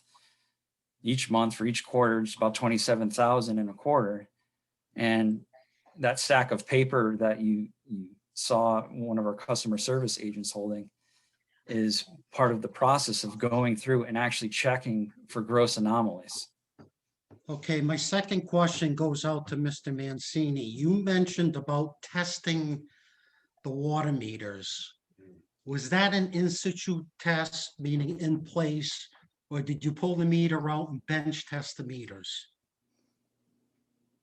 We pulled the meter out. We bench test the meters at Providence Water Facility that I witnessed, and that facility has an AWWA standard that's been passed. Okay, my third question to either Mr. Simmons or Mr. Mancini, did you ever volume test these meters in place at the houses where you investigated? We had a number of homeowners do it. And like what Mr. Mancini was saying, any customer that was not satisfied with potentially, and we actually had to pull brand new meters out of homes and have them tested as well. I would submit that a 5-gallon test is not sufficient to determine the problem in the meter.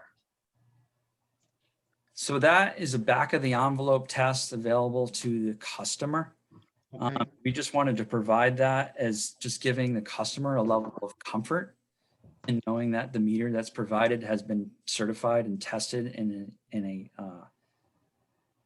AWWA certified testing facility prior to even coming to us. I understand. Providing certified test tags and certified test results for every single meter that's being installed into our system.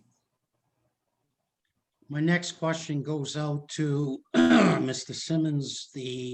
Were these meters installed by a contractor or someone in the Water Authority? It's both, but the majority are with an independent hired contractor. Did any of your contractors ever voice concern about the installation of these meters? No. Mr. Allard, I appreciate all your questions.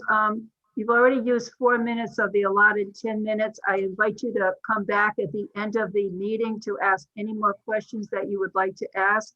But I would like to give opportunities to some of the other people on the call to ask a couple of questions. Is that okay with you?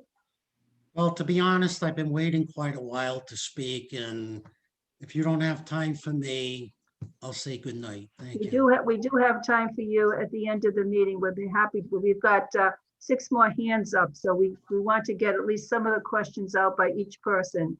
What time is the end of the meeting? We can go as late as 10 o'clock this evening, and by vote, we can extend. So, Chairman, if you could share your email address, I would like to communicate with you. Absolutely. district1@coventryri.org. Thank you. You can always come back. Mr. Wazee, could you bring in the second person, please?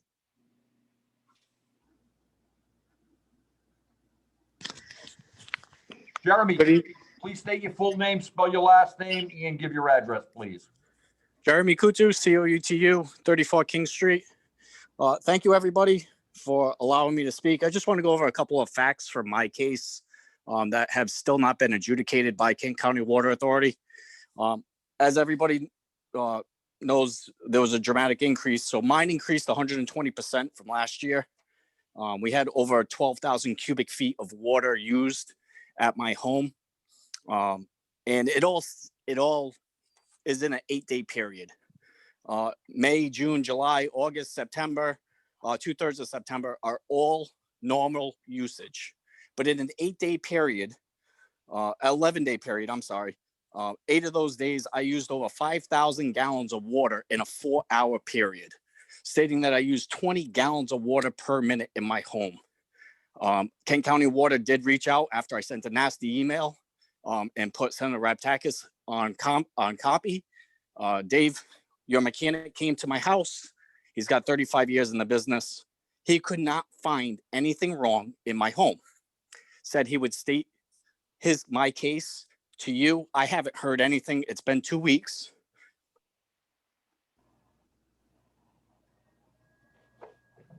It's been 2 weeks since you filed your complaint? Hello? Hello? Mr. Kutu, we can't hear you. We've lost connection. Sounds like it's been 2 weeks since someone went out. But he can't, Mr. Kutu can't hear the response. Why don't we move on to the next question, and when Mr. Kutu comes back on the line, we'll return to his question. James, please state your full name, spell your last name, and give your address, please. Thank you. James Aronakis, Erinakes, 18 Ironwood Drive. My question is very quick. At the end of the presentation, which provided a ton of information, and thank you for that, you said to reach out if you're one of the customers that called and has not received a response. I am one of those customers. So I called the Kent County Water Authority, left a message. They told me that I would be in the queue. I haven't heard anything. So who exactly do I reach out to if I have not heard back based on the original call?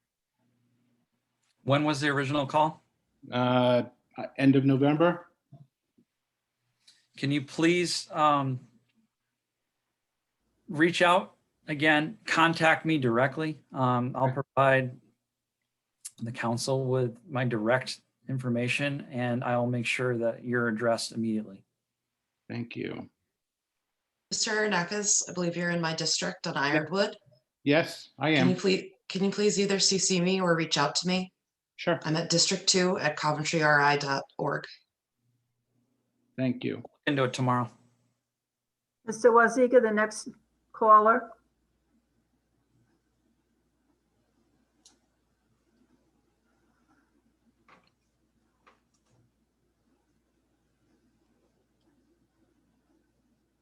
Mr. Waziga, we cannot hear you. One of those days. Mr. Raptakis, please state your full name, spell your last name, and give your address, please. Sure. Leonidas Raptakis, Leonidas, Raptakis, 2080 Nooseneck Hill Road. I want to thank Madam President and members of the Town Council and the Kent County Water Authority and Al Mancini for spending time tonight regarding Kent County Water. I've heard a lot this evening. We've been working on this issue going back November. We had sent out a letter to Kent County Water, the group of legislators, stating a lot of these points. And I'm glad to see that moving toward the future, that Kent County Water will give every customer a written receipt and also a photographic receipt once that meter is removed from the household. Because out of all the folks that we've contacted, a majority did not receive a receipt or any proof of what the last meter reading was, something that National Grid does when you do remove a meter. Another issue was a lot of folks complained about that every time they call Kent County Water Authority blamed it on leaky toilets. We see tonight that that was only 5%. So there is a lot of issues that still are unanswered. We're still getting complaints that people have not received a response from Kent County Water. So on our end of the General Assembly, on the Senate side, and I've spoken to some members of the House, we are moving forward to write a letter to the Auditor General, Dennis Hoyle, to conduct a full investigation of Kent County Water. I know when we had a hearing back in December, the chairman, Bob Boyer, was very receptive to that. So I don't see a problem of bringing in the Auditor General, just like we did under the Coventry Sewer Program, which it gave a lot of insight, a lot of details with the report, and a lot of recommendations to help the consumer find what the answers are, because there is still a lot of issues, I think, that are concerning. There's even other areas we even haven't addressed of fire lines, fire hydrants, having random inspections of the meters. And what is also interesting, we talked about a drought this summer, that a lot of water was used, but I can't remember seeing a water ban at all by Kent County Water, notifying customers that there's going to be either a water ban, don't use that much water. But the list goes on and on. There is a lot of issues, billing, atrocities. And then when I heard, I think Mr. Simmons said that there was very minor differences in the billing, maybe $1 or $2. I've got two individuals, one that lives in District 2, that he was reimbursed almost $600 because of major errors. Another customer, $400, because instead of reading 1,100 cubic feet, they read 11,000 cubic feet. So there's a lot of issues. So I believe that the General Assembly, speaking to both the House and Senate and the leaders, are going to move forward with inviting the Auditor General. And this audit's not going to be a month or two. It's probably going to take at least 9 months. But hopefully we can get some answers. And lastly, Senator Raptakis, we've exceeded our 10 minutes. Could you please wrap up as oh, quickly? yes, I am. I just said lastly, Madam President. And lastly, I also would want to find out, did our two members who represent the town of Coventry as board members of the Kent County have responded to any of the complaints or responded back to the council as we were proceeding from last November regarding the complaints of the customers? Because our board members should be representing the customers, not taking the stance of the company. So thank you very much. Thank you. We've allotted 10 minutes. I know that there've been people who are waiting very patiently, but we have a very long agenda. We do promise to stay on for public comment at the end of the meeting. It can be on any subject. And I would like to move on. I appreciate Ms. Malino, Stephen, and Mr. Allard. We want to hear your questions, but we do need to move forward right now. So the next subject is a presentation and discussion from the Coventry School Building Committee Chair, Mr. Murray. Oh, by the way, Mr. Mancini and Mr. Simmons, could you please remain on so that you might be able to answer more questions at the end of the meeting? I'd appreciate it if you could do that. Okay. Thank you. Mr. Murray? Good evening, Madam Chair, members of the council. I'll make it brief tonight. I know you've had a long agenda and quite the presentation there. So just wanted to give you a quick update on the necessity of school construction effort. As you know, we're moving towards the submission deadline. I'll share my screen quick. And Can everyone see that okay? Yes. All right, thank you. So just to give you a quick update, key items since our last update, the school building committee has met with the further discussion of the stage 2 report. Received an update from Studio Jade on the deliverables that they needed to get for the report. They have quite the long list. They are working on that. We did talk about exploring the addition of a sports field to the Allen Shawn Feinstein Middle School. As part of our current design for that facility, we'd be taking 2 small fields away, ball fields. What we discussed was adding in a combination soccer, lacrosse, multi-use sports field into that may be associative with the Foster Field complex. So it'd be on that side of the development. So that is in process, and Studio Jade will have an update at our next building committee meeting. We've also received a financing plan, and thank you to Mr. Wazika for coordinating that with Ms. Massaroni from PFM. That'll be part of the stage 2 report. I'll be reviewing that with the building committee this week. And then we will be reviewing that with the council as well. So expect that via email this week, and then we will review it in our next meeting on the 1st. And then, as you know, there's quite a bit of documentation that's ongoing. So we're continuing our focus on the middle school. The design documents are continuing to move forward through refinement. What's in process right now is a independent cost estimate of that facility and the additional work scope that has been outlined by the architect and the building committee. So that will take a couple of weeks to ring out, but it is in process and we're working on that. I'll skip to the next thing. Updated schedule. So Ms. Alita Hall, my co-chair, is as many of you know, a construction manager for Gilbane, has excellent scheduling capabilities. I've met with her as well as a few members of our building committee and the architect to start laying out the next schedule for our project, which will take us from February 1st through the end of the year. This is a schematic schedule. We'll be talking about this at our building committee meeting this week, revising it and setting deadlines. And we'll be reaching out to the town manager on this as well to start backing up key dates. As I talked about in the earlier presentations, it's key that if we do decide to move forward, there's some pretty critical timelines in order to be eligible for the additional bonus kicker from RIDE for the additional 10%. We would have to start construction in prior to 2023, and that means commencing construction. So that's an aggressive timeline when you back that schedule up. So we are keeping our feet to the fire by having a schedule updated. So upcoming meetings and events, this is a busy week for us, for me. So I'm obviously giving you the high level view tonight. On the 26th, which is tomorrow, we meet with the RIDE School Building Authority to review the stage 2 document. So that'll be another deep dive with the School Building Authority. They'll make comments and we'll address anything they see outstanding at this point. The next day on the 27th, the School Building Committee will be meeting and primarily focusing on reviewing the report and recommending to hopefully to approve to move on to the school committee.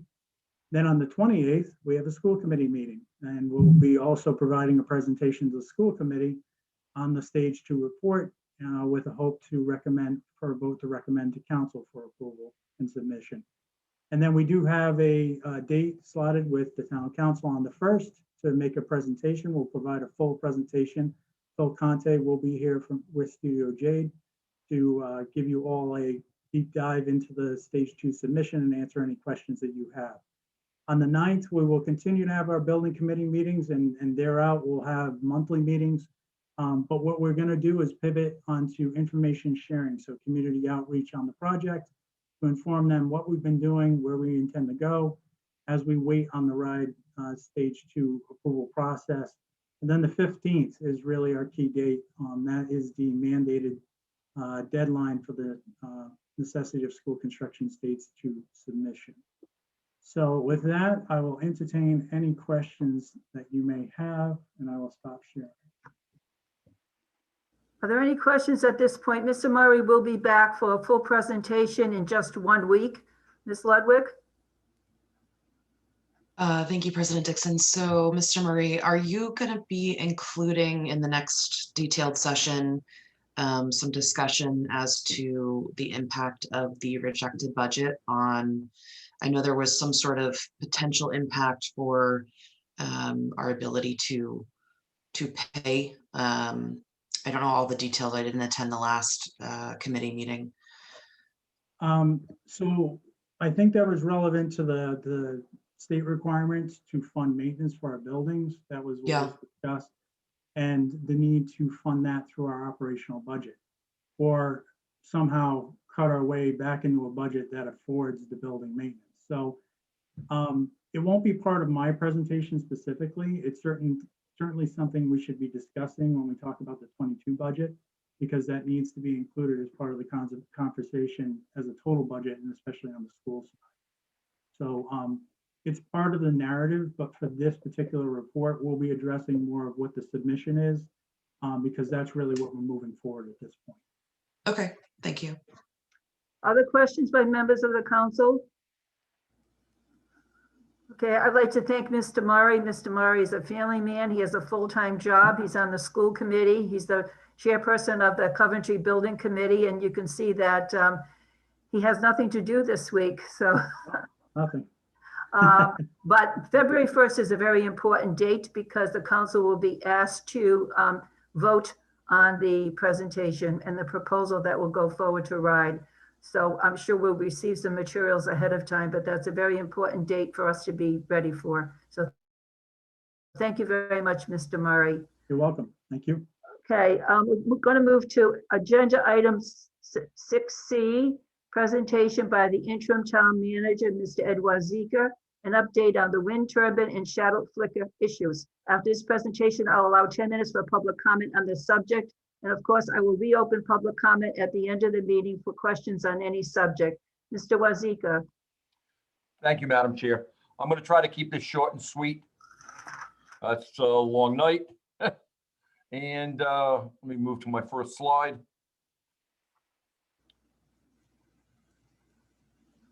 All right. I'm going to give a little bit of background information on the thing in case anybody's unfamiliar with the issue of the flicker from the thing. Due to an ongoing issue of shadow flicker, the town hired Epsilon Associates back in 2018 to conduct a shadow flicker modeling of the 10 wind turbines located in Coventry. And what that was to do was to go and analyze and determine what buildings would be affected, if any, by the flicker. The purpose of the modeling was to present the expected annual duration of wind turbine shadow flicker at nearby primary structures within the town. The turbines were modeled with the WindPro software. All structures located within 1.25 miles of a wind turbine were modeled. There is no set standard for the amount of distance to model in these types of situations. The bare minimum would have been about a half-mile distance out. The state of Connecticut uses a 1.25 mile radius on it. The minimum is based on the turbine height and 10 times out from there. We ended up, when this study was done back in 2018, we used the bigger distance, the 1.25 that Connecticut uses. Doing that, there were 986 receptor locations were modeled. So that means almost 1,000 point properties within that 1.25 mile radius that could be affected by the wind turbines and flicker from them. A bare scenario was utilized, which means all obstacles such as buildings and vegetation were excluded from the analysis. What that means is it basically builds a worst case scenario. There's no natural obstacles keeping the flicker from hitting those buildings. Out of the 978 to 986 receptors, 686 of them had produced 0 hours of flicker or projected 0 hours of flicker. 270 of the receptors were predicted to have 10 hours or less of flicker. 28 of the buildings were predicted to have 10 to 30 hours, 30 hours being the maximum that we were allowing under our special use permit. Also, what's recommended by the state. for maximum flicker per year. There were two receptors that were modeled that were going to have more than 30 hours, the allowable amount. One of those actually had, was expected to have 99 hours and 39 minutes. That was receptor 511, which happens to be the building in Pachillo Dump, town-owned vacant building that they use for processing and stuff. So that building wasn't affected. The other receptor out of the nearly 1,000 was receptor 287. And that one was going to receive, based on all of the analysis, 37 hours and 28 minutes. Okay. I said prior, the construction of the turbines with the special use permits was limiting the flicker to 30 hours a year. One of the issues we ran into with this is they were not specific, and they didn't differentiate between, was it combined 30 hours of all of them affecting one receptor or each and every one. With that happening, we ended up with a violation occurring at receptor 287. It exceeded, and back in June of 18, a notice of violation was issued to WED on that. Last year, during the global settlement, the flicker issue was settled as part of that, and with WED agreeing to maintain the maximum 30 hours combined at any site on the out of the 200 and nearly 1,000 receptors. Receptor 287 is actually affected by 5 different turbines at different times of the year. So the question is, how do we end up reducing that to the 30-hour minimum maximum that's allowable by our ordinance as well as the recommended by the state? What I've got here is a map showing the ISO lines of the amount of flicker that these properties would actually receive. All of the white dots are part of the receptors that out of the 1,000. I've brought this in a lot so you can see the ones that anything after the blue lines. Let me go back one second. Anything after the blue is going to receive absolutely 0 of flicker. There's no chance of flicker at all. Anything inside the blue to the green, we're looking at 0 to 10 hours. Green to yellow, 10 to 30 hours. The yellow into the orange would be 30 to 50 hours. And you'll note we have one in that, and that is that receptor 287. And then we have between the orange and the red would be 50 to 100 hours. And then the red in would be 100 hours or more, which we have the one located over here near Town 2, which is the Pachillo area. And that was the one, again, because there's no, it's a non-inhabited resident. Wasn't an issue. So just the only one is the single one from here. Okay. So what, as part of the agreement, the global agreement, WED had purchased and installed a shadow flicker monitoring and management system from North Tech Automation Technology. The system is programmed to interpret shadow flicker that will impact receptor 287. It's 20, I believe the address is what, 2315, if I'm not mistaken. Victory Highway. The system consists of light sensors that's mounted on the top of the turbine, one and a control systems that are installed in the turbine control cabinet. There's also additional controls set in turbine 2A.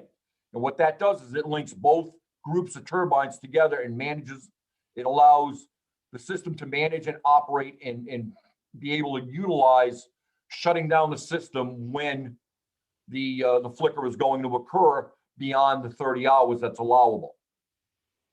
This system that's installed can actually monitor up to 2,000 buildings simultaneously, as well as 100 wind turbines at the same time. So it's a very robust system.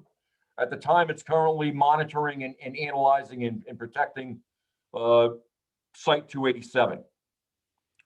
What you do with this thing, with it monitors based on wind direction, speed, altitude, height of the wind turbine, location of the property, GPS on all that. It analyzes all of that and monitors the amount of flicker that's being generated at that GPS location. The system has the ability to shut down daily or work from an annual combined system, a combined amount of time. The projected amount of time over the allowable was approximately 7.5 to 8 hours is projected to be on.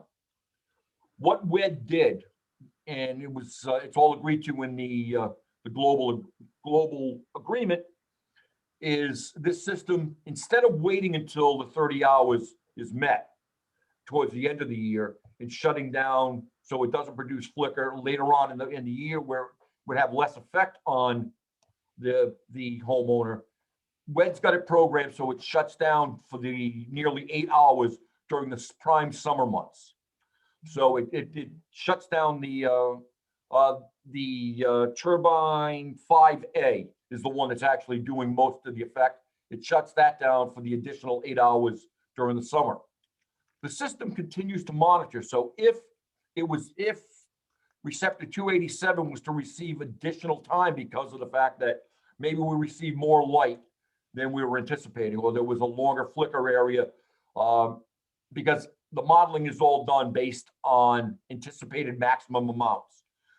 But if this thing monitors in real time, so if it had gone over that, it would have automatically shut down as well later into the year. The monitoring that I've received indicates it didn't have to. It shut it down during the summer months.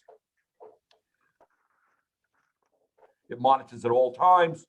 When the flicker is going to occur at the location that it's monitoring, it will shut down the turbine so it doesn't produce the flicker. The system can also monitor and shut down in the event of migratory birds and those types of things. Here is we've got the flicker shutdown that occurred between 5:15 and 7:29 to come up with the nearly 8 hours of shutdown to keep that building within the 30 hours of maximum allowable flicker. I know it's still allowing flicker up to the 30 hours, but that's what we're allowed to by law or by recommendation, as well as in compliance with these special use permits. Okay, one other thing I forgot to mention. How do we guarantee that this is met and the 30 hours is not exceeded? In the global agreement, let me just read it, it'll be easier. The town shall provide the green entities a 10-day notice to cure the non-compliance. If any non-compliance occurs, along with copies of the reasonable supporting evidence related thereto on which Epsilon or other third-party similar engineering firm has relied on determining the non-compliance. If within the 10 days they do not affect the cure, the town can go into court, absent manifest error, to immediately receive injunctive relief in Superior Court, forcing him to shut down the turbine at that point, as well as pay any reasonable attorney's fees that we had to incur to make him do it. So if he fails to do it, the agreement allows us to get an injunctive relief immediately, but that he will not contest it, cannot contest it based on the agreement that we have. So the quick down and dirty on what's going down, where we are. If there are any questions, I'm happy to try and answer questions. Any questions from members of the council? Ms. Ludwig? Thank you, President Dixon. So, Mr. Rosica, that was a lot of information. So, I just want to understand. So, the box that you're talking about that's doing the monitoring, that was installed in 2018? No, that was actually installed during, prior to and during the negotiations for the global agreement. WED had talked about this device for quite some time, and it had never gotten installed. When the council made the decision to negotiate with him, he made sure that the system was in place, operational, and he actually activated the system prior to signing the agreement and completing the global agreement as a measure of good faith. So he got that operational and burning. That's why you see these back in the summer, and the agreement wasn't signed until September, but this had already been shut down for nearly 8 hours of operational time during the summer to make sure he was in compliance with the 30 hours for this year on that location. So where is the information sent that it's collecting that says, oh, we've hit the max? It's maintained in the system. I've been in contact with Epsilon. I'm waiting to hear back from them to actually see about having them monitor the entire thing if they can, what it would cost, and to be able to give us a heads up on if anything does take place, if anything other than the 30 hours is produced. So I'm, like I said, I'm working with them now, or in contact with them to get that piece of it done. Okay, so as of right now, there's no independent party looking at this that we know of. We get there's been no additional shutdown time since then. I had asked for, and we're going to receive a monthly report on the shutdown. There's been no shutdown since this time frame. So we started the new 30 hours. What I have now advised WED is that I want a monthly data dump from them no matter what. Whether it's up, running, it goes down. So we're going to be receiving at the end of each month now a full data dump involving the system. So thank you for requesting. It still seems like we have an issue though, if I think it was in one of the slides you were just showing that we only have a certain amount of time once something is registered as it hitting the maximum. And then Coventry has to report and say, oh, they've exceeded something. No.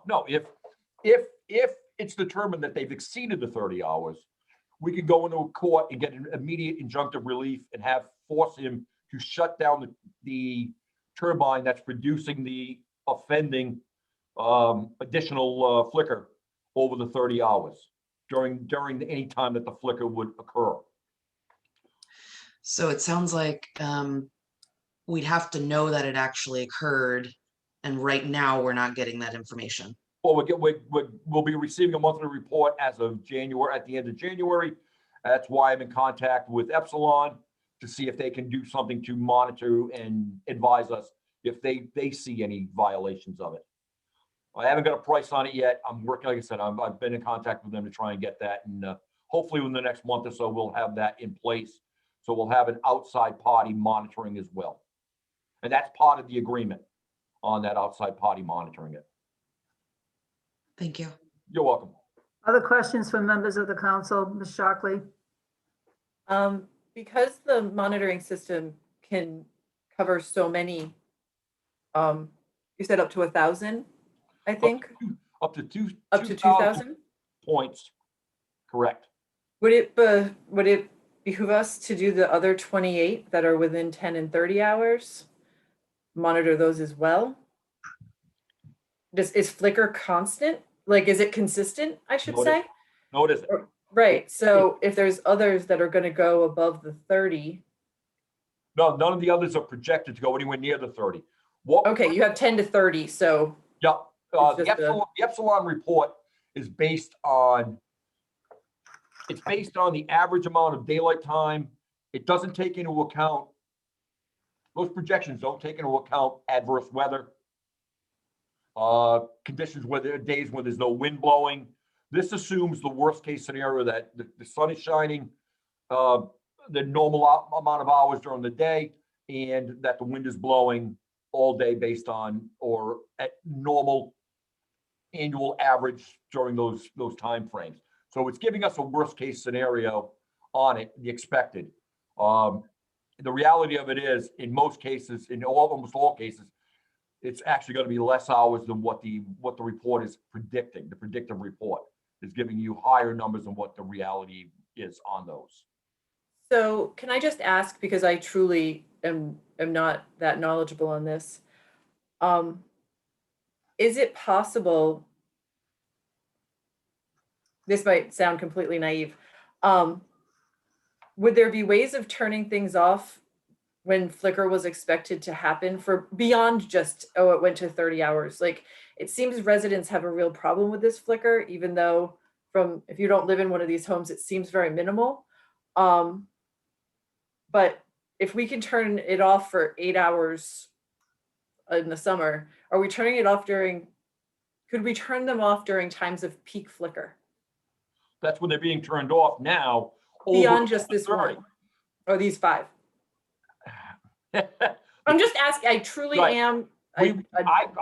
When we were negotiating with them on this whole thing, the cost for them to shut this down is because of loss of revenue, the loss of generation. On top of, he doesn't own these, he manages these for the most part. Most of these have been sold to other entities. So he manages them. So we have to maintain, and so getting them to shut it down to produce even less than the 30 hours was a non-negotiable issue with them when we were going through this. Like I said, You looked into it. We did at the time. They were not willing to go below the special use permits, limited up to 30 hours was the max. And they've met that on all the points except for this one. And that one's now been reduced because of this monitoring system and this, that shuts it down. So yeah, they were not willing to go on the others or bring it down even further. Thank you. You're welcome. Mr. Wazika, I have a couple of questions. Now, how many monitoring units are there? Is there just one monitoring device? There's one monitoring unit that with the light sensors in it, and then the control systems are into the control cabinets on 2 turbines that are part of 2 separate groups. So they can monitor they can shut down the turbines in that group from what I've read and what I understand from the literature on the system. I've got the documentation on the system. I also went to their website. It's a German company that manufactured this, and it's a pretty high-tech system on what it does. So, I mean, I'm trying to understand whether this monitoring unit or units is measuring flicker hours from all sources, or is it just measuring flicker hours from 1 or 2 sources? Because there are 8 turbines back there. There are a total of 10 turbines, 2 on Route 117, but 8 turbines back there off 102. So I'm trying to understand what is actually being measured. 5 different turbines affect that property. There are 5 that actually affect it. Okay. That affect it. This monitors and shuts down the ones that would be affecting it the most, and that is, I believe it was 5. Hang on one second, please. The one that's doing it the most.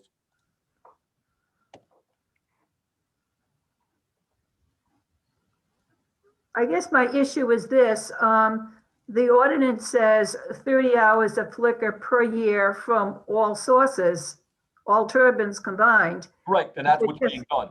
And if we're just measuring flicker from some of the turbines and not all of them, that means that these would not be shut down as often as they could be. No, it monitors all of them, and it shuts down if that contact point, that number 287 is receiving flicker from any of them, and it shuts it down. It shuts down based on, that's the one that's got, I don't know honestly how it's actually fully doing it, but it monitors all of them. It doesn't monitor just the one it's connected to. It monitors any of the other ones that are connected in the group. That's why there's control modules built into 2 separate groups over there, so it can monitor all of them. So did the period of time for this 1 year countdown, what was the date that we began this count? January 1st or after that? January 1st is when the new year starts for the 30 hours, correct? And so the clock starts again next January 1st, is that correct? Correct, it's calendar based.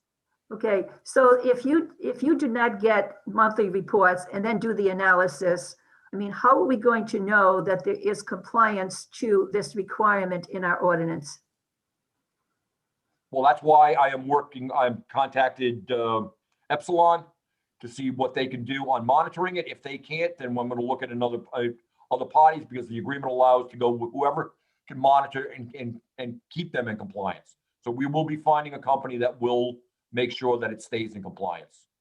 Okay, until that point, you're going to be getting the monthly reports yourself, and We will be getting a monthly report starting a couple of days. We'll get the first one. Correct. I've had the other one that showed the original shutdown times and all of that, but we'll be getting a monthly now moving forward. okay. What recommendations would you make for us going forward? Because this has been a problem for many years now. And what can we do to make it better for the residents in this area?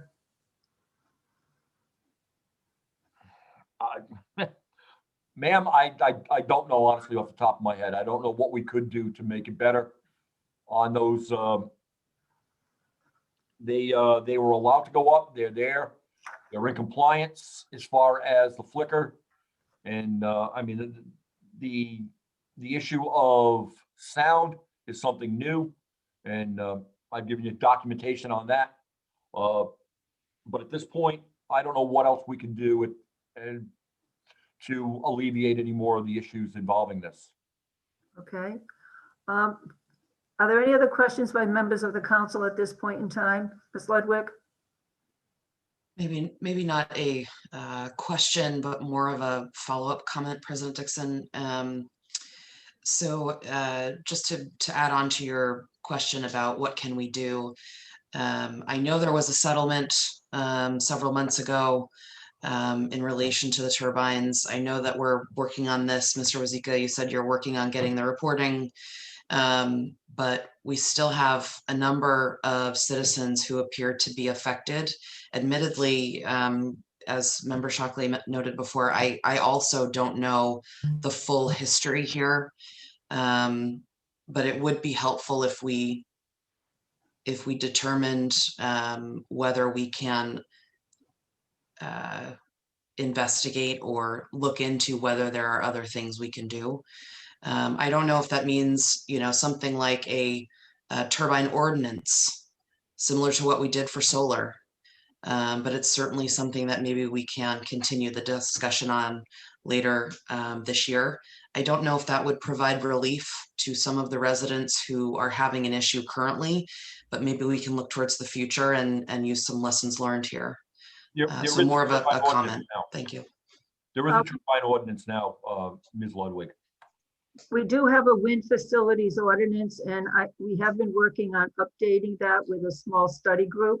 But we have been told that we can update the ordinance, but it would not be retroactive to existing structures that had already been allowed in under a particular ordinance requirement. But we certainly will look at updating the wind facility ordinance because it would also include sound. But as I said before, usually these things are not retroactive, but we can look into that. Okay, I'd like to open it up to, unless there are any other questions, I'd like to open it up to public comment, 10 minutes for this particular subject. And we do have VJ Knapp on the phone. Mr. Wazika, could you let her in, please? Mrs. Knapp, could you please give your full name, spell your last name, and give your address, please?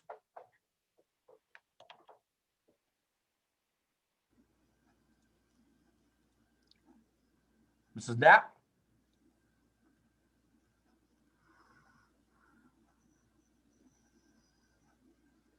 Mrs. Knapp?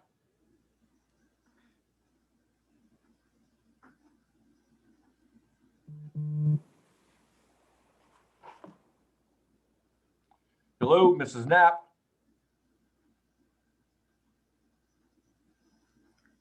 It appears that she's not on. Hi, can you hear me? Yes, we can. Hello? We can hear you, VJ Knapp. Oh, now I can't hear them. God damn it. Honey, you're speaking, they can hear you. See the lady laughing? That's because she's hearing you swear at her. Sorry. There you go.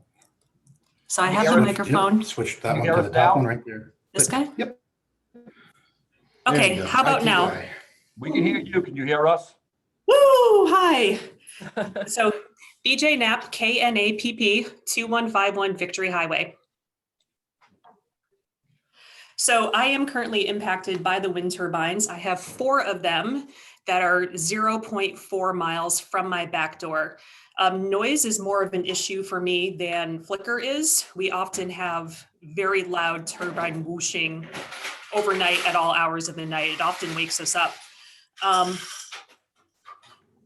So I had a few questions based upon the presentation that I saw tonight. So in looking at that map of all the flicker receptors, I would like to know how it was determined where these receptors should be placed, because it would seem that the bulk of them were placed on the east side of 102 where nobody lives.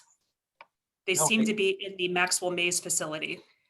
No, they were all based on the 1.25 mile radius around the turbines. It seems to me that a very large concentration, according to the map, was on the east side of 102 away from the houses, though. A lot of the white dots were over there.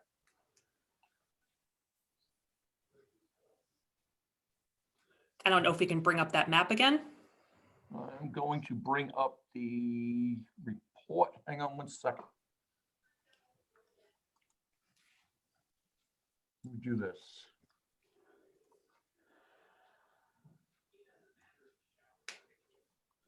Okay. Share my screen. I'm going to bring up.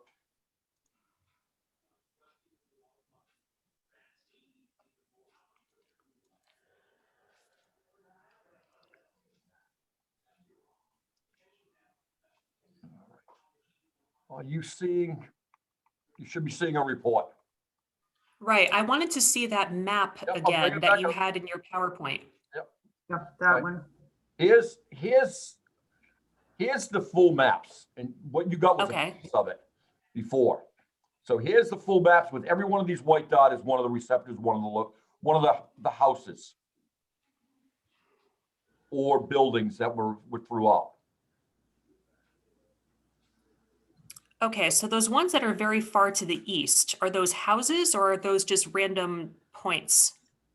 They should all be houses, from what I Okay. understand on how this was done. Okay. Here's one with, and you can see, I wish I can't zoom this in where I'm going to get any real detail out of it for you. But if we look down, you should see. I think your question has to do with Route 102, and I think this is showing, is that Route 14? That's 14. Yes, you're right. We want to see Route 102. She's asking the question as to whether more receptors are actually across the, would be east of 102 and not west. They're not. They're all over there. They're spaced out based on, or it's based on the 1.25 mile radius on any of the buildings that are out there. That's what they work from. At least, again, that's what the report is indicating. This was done, and I've pulled this report up on, we received this, like I said, back in 18. So I've gone through the analysis and done it from there. But it's all based on the properties that are out there. Okay. They weren't random locations for the points. Okay. So this is the spot that I'm most interested in because this is where I live.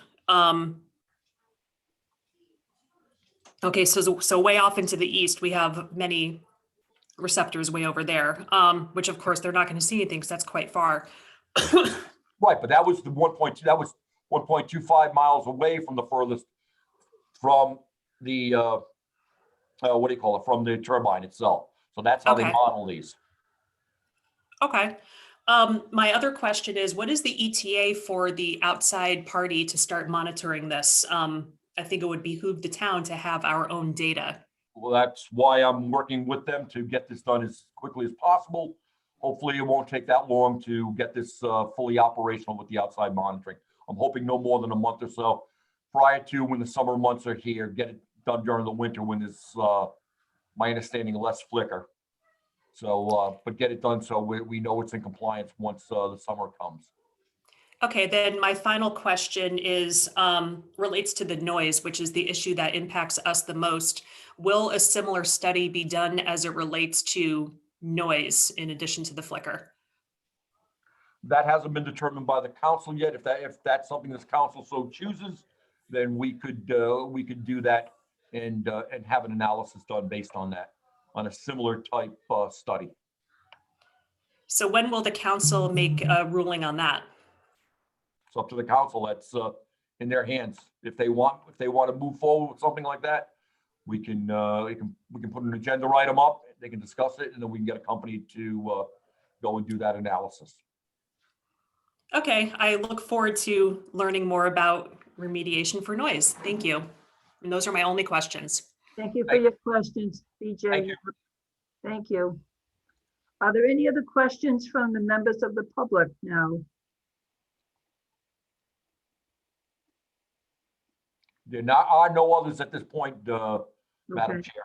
Any additional questions for members of the council? Mrs. Shockley? So I'm just wondering, just based on Mrs. Knapp, not, I'm guessing she has a receptor if she's within that distance? She is a The receptor. turbines? I heard that. Every house, a receptor is simply a location.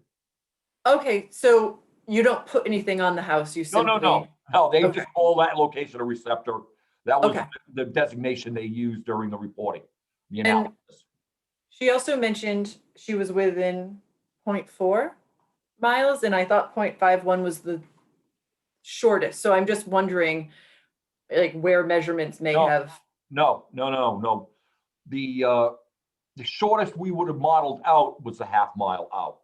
We chose to model out a 1.25 miles based on the Connecticut standard. There is no standard. What I said was the 0.51 would have been the minimum we would have used. Distance to code. model. So she would be in the distance because Even if we she's used a within shorter 0.4. distance, she would have been modeled in. That's why Okay. you see a lot of these that are outside the range of receiving it. That's why it's over 600 that don't receive any, because they're so far out. And that's what we did. We went and used that extreme standard that Connecticut uses just to be on the safe side and get as many properties just in case. There were some other issues that we didn't know about. Okay, any other questions? All right, we'll move to agenda item. Ms. Ludwig has her Dixon. hand up. Oh, I'm sorry, Ms. Ludwig? Thank you. So Mr. Wazika, so it sounds like we had this analysis done in 2018. And so why, for example, did we not revisit it in the past? I've only been in this seat 2-ish months. Was it just a lower priority? Was there a particular reason that we didn't review? It's been reviewed, it's been analyzed, it had been beat up before I got here, before this. I mean, the planning has used this. This was commissioned by former planning director Carolyn Wells. It had been used in several different situations involving WED in the whole notice of violation issue as well. So it's been used. It's why do you not? The council's not aware of it. I don't know.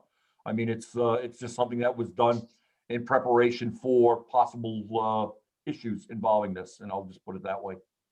We have been tied up in court cases because there was one question, is it 30 hours of flicker from all sources, or is it 30 hours of flicker per turbine? So that tied us up in court cases also.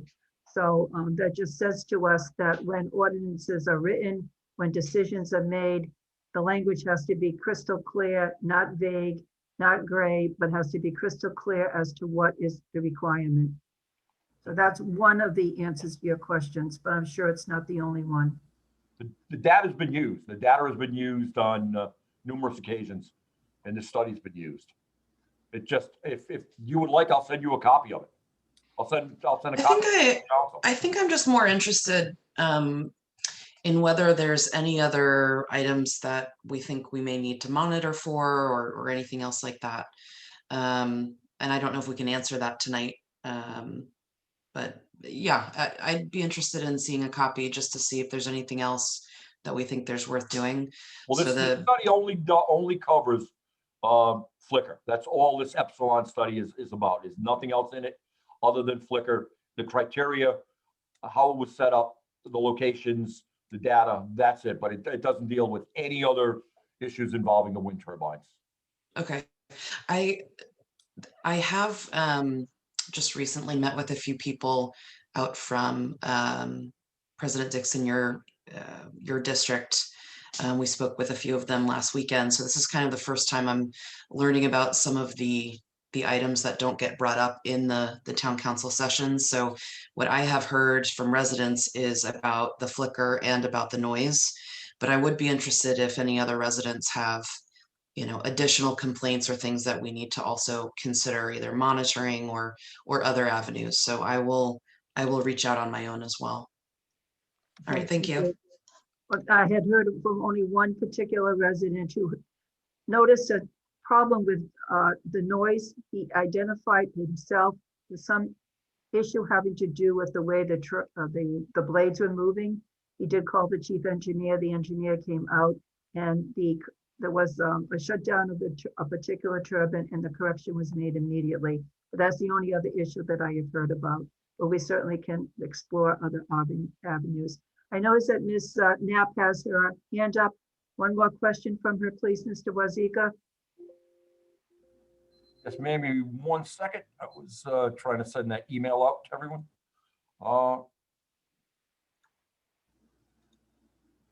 Mrs. Knapp, you're back in. Hi, thank you. I just wanted to let you know I've been texting with Linda Ferry. She doesn't have a raise hand option, and she would like to speak as well. So I wanted to see if I could get you guys to unmute her. Do you know how is she listed by name? I'm not sure. Is she on the YouTube? I have a couple other in by phone. She's in by phone, she says. Her phone number, her cell phone number is. No, just the last 2 digits, please. Yeah, that's what I was going to say. The last 2 are 96. Maybe 66. I see. Like she can hear and she's texting me. There's 9966. 6596. Nope. Oh, she says 66. She texted to me. Okay, she is 66. Okay, I will get you off and then I will bring her in, please. Okay, thank you so much. You're welcome.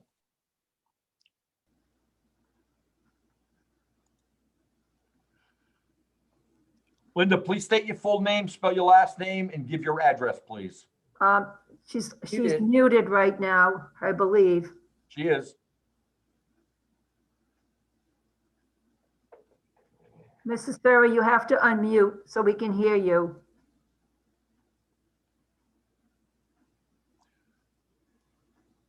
And I can't unmute her by phone, by coming in by phone. If she was on a system, I could unmute her, but I can't do it this way.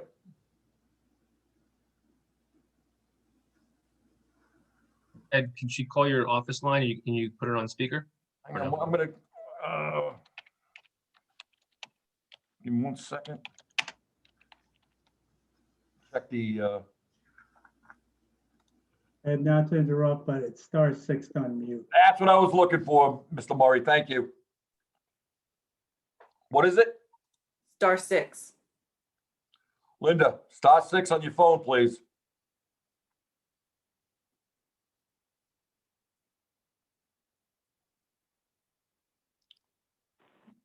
There we go. All right. Linda. Okay. Please state your name, spell your last name, and give your address for the record, please. Can you hear me? Yes. You can. Okay, Linda Ferry, Flat River Road in Green.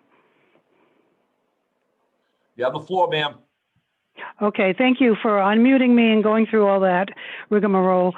And I don't expect you to answer any questions. I just need to say a few things because I had some questions ready for tonight, but Ed, as you were speaking, I started jotting down all kinds of notes because I'm looking at the screen to see who is listening to this, and you and probably Russ Crossman, if he's listening, actually, I'm sorry, probably just Ross Crossman, not you, because I remember this study when it was presented. I was at the meeting that Ellipsilon made their presentation. And by the time that they were done, there were a lot of inaccuracies. There were a lot of, it was just very, very deceiving. On that map, it has me down as receiving 0 flicker. And I get flicker in my kitchen and across my bedroom window. And it had me down as getting absolutely none and getting no noise, which I do get. Also, the representative that night from Elepsion, if I'm saying it correctly, did admit at the end of the evening, after Mr. Sean Sullivan had presented his information, he did admit, and he did say, and you can go back to the meeting and watch it, he did admit and say that it was possible for somebody to get 90 plus hours, and that map was not set in stone, because Mr.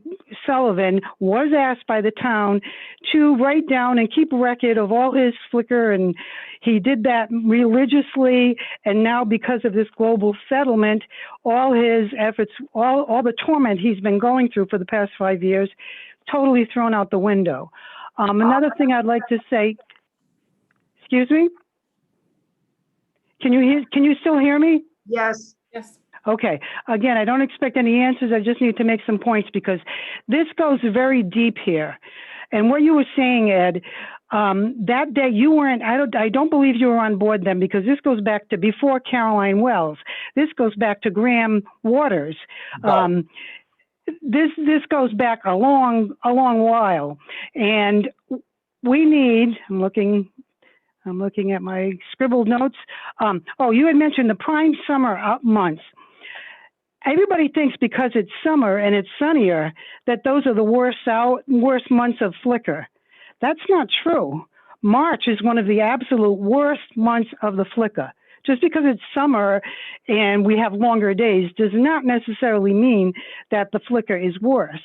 And any study done by WED obviously is going to, if their WED is the one that hired the people, then obviously we can't really take what they say. We do need to have an independent outsider look at this. Also, the 30-hour bit. There is no federal mandate that 30 hours is what people should have to put up with. Just as an example, I know we're not North Smithfield, but North Smithfield said that they wouldn't put their residents through 1 hour of flicker. Why should anybody have to go through 1 hour of flicker?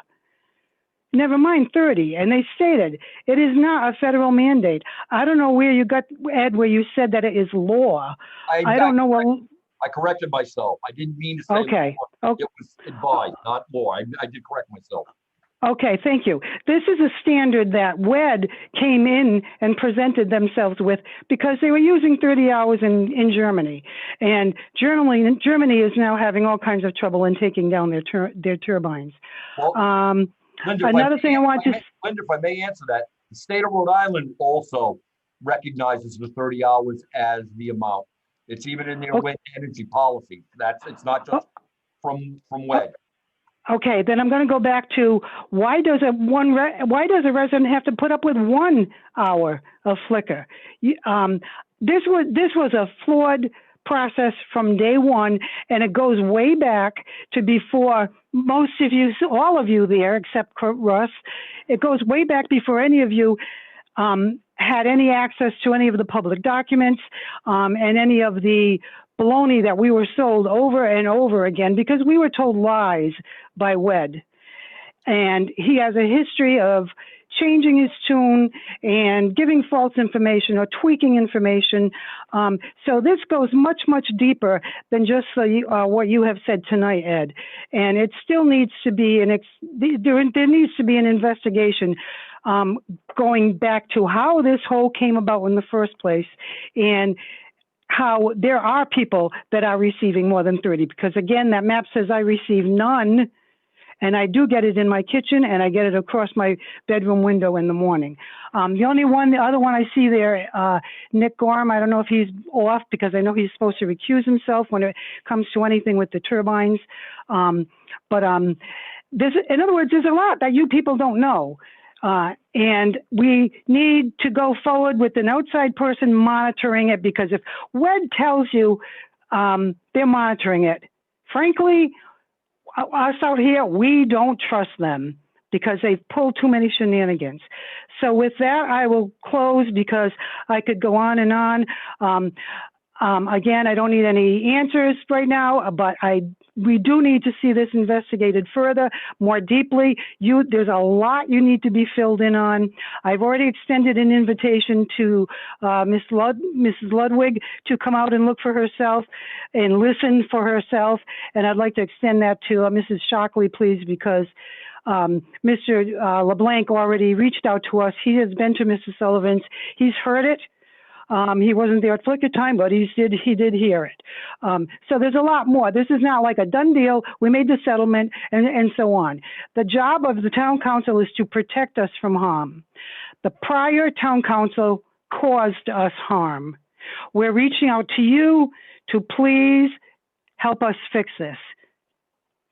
And that's about that. I will close. I thank you for your time. Thank you, Ms. Ferry. And I have been out to the property many, many times, heard the noise, seen the flicker, and understand the issues that Mrs. Ferry is raising.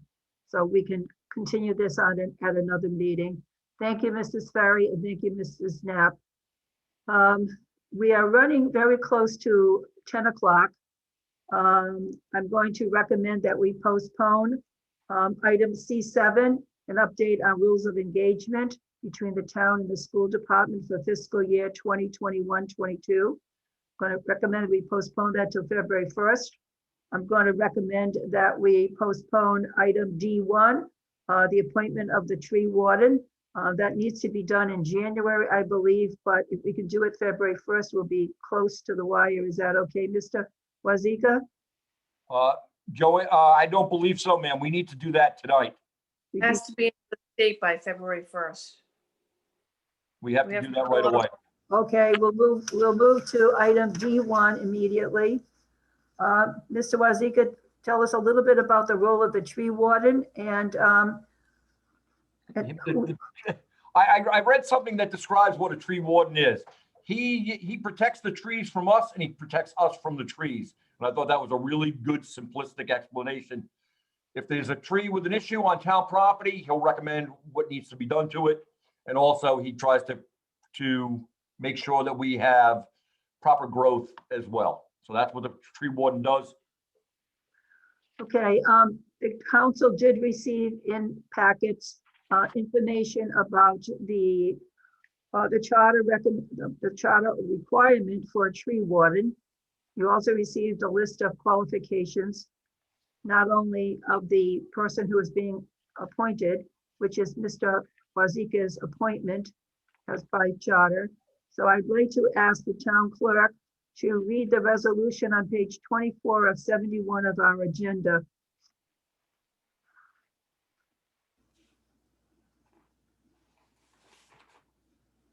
President Dixon, Yes, in my packet, I have received on pages 22 and 23, yes. the what the Title II tree warden does. Yes. Are you referencing something we're supposed to have specific to Mr. Marcotte? Mr. Marcotte, it's a resolution. And I believe it's on page 24. Should be. Page 24. I'm sorry, I thought you were referencing Mr. Marcotte's qualifications. No, I asked, I can understand the question. I asked the clerk to please read the resolution because that's what we need to vote on this evening. Okay, we ready? Yes. Okay. Resolved that the town council hereby reappoints the below listed individual as the official tree warden for 2021, subject to the approval of the director of the Department of Environmental Management according to the provisions of Rhode Island General Law 2-14-2 as amended. Council, do I have a motion to approve the resolution? Mr. LeBlanc? Just two comments. I think what Member Ludwig is asking, we never got like a resume or any kind of background on this individual. I think that's what she's referencing. And then Yeah, my I thought Yeah. that's what you had mentioned. That's why I'm saying I thought maybe I don't have it, but it sounds like it's not included. so I just don't know how we're approving this person if we don't know that they're actually qualified based off of the documentation that we were provided. And then my only other comment is it says 2021. A lot of the times when we're doing these resolutions, we either say fiscal year 2021 or calendar year 2021. I just didn't know which one we're referencing here. This is calendar year. This gentleman Mr. Marcotte has been the tree warden for a number of years. It's a position You're a that, registered arborist, right? correct, and he is. Yeah, because this wasn't filled out either, so we don't, he does Well, have a just in case license you up to didn't- date. We just in checked. case you didn't want him. It didn't go along with it, but yes, it's His license is up to date. it is. Thank you. So LeBlanc, another question. Your hand is still up. Okay. I'll make the motion. Okay, thank you. Do I have a second?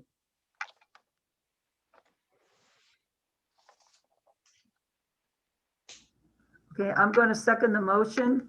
Roll call vote. Ann Dixon, Yes. Jennifer Ludwig, No, I don't have sufficient information to vote on this tonight, so I can either abstain or vote no. Jamie LeBlanc, So you said he has a license, Ed, Yes. and he's been an Number of arborist. number of years he's been doing this. since All right. 2000. I just think going forward, we need to make sure that this And we information. would, and we, under normal circumstances, we would have, this came up at the last minute, not realizing it was due right away before the end of the month. And that's why it, not to my normal standards, I I apologize. apologize, President Dixon, but I just had those comments, but I will vote yes. I understand your concern because this has to be appointed in January, has just come up. We did receive as much information as we could, but going forward, we will have full opportunity to talk to candidates for different positions. But this actually is an appointment by the town manager. Isn't that correct, Mr. Wazika? That is correct, ma'am. Yes. Whereas the other boards and commissions, it's an appointment or a recommendation on approval by the town council. Okay, so now, Mr. LeBlanc, your vote? I said yes. Okay. Kimberly Shockley, Yes. and Ann, you are yes. Yes. Okay. So we have 3 yeas, 1 nay. The motion or the resolution passes. Thank you. Mr. Wazika, we need your recommendation because we have a number of items on this agenda. We're getting close to 10 o'clock. Is there anything here that needs our immediate attention, or may it be delayed until February 1st when we have our next meeting?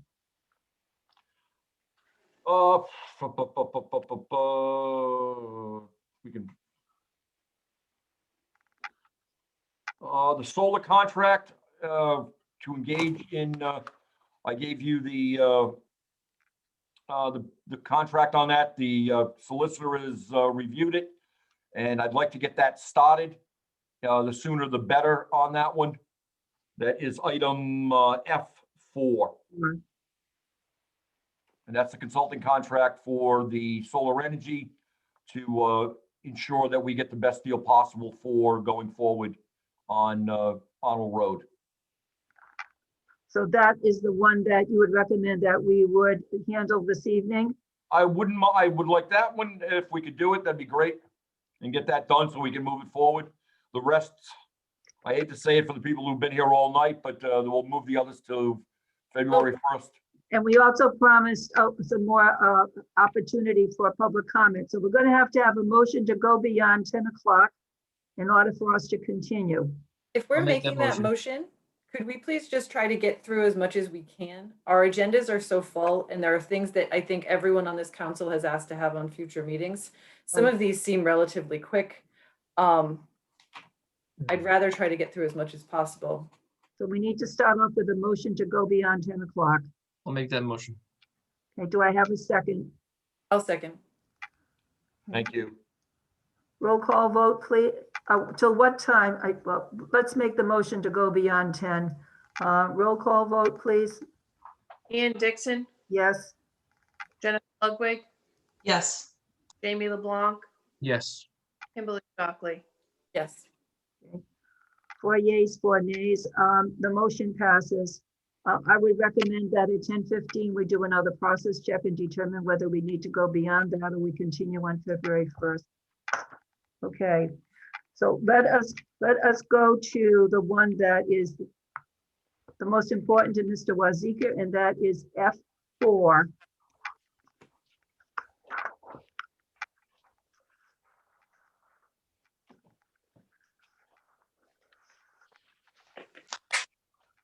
This is a resolution. This is on page references 41 to 45. Madam Clerk, please read the resolution on page 45.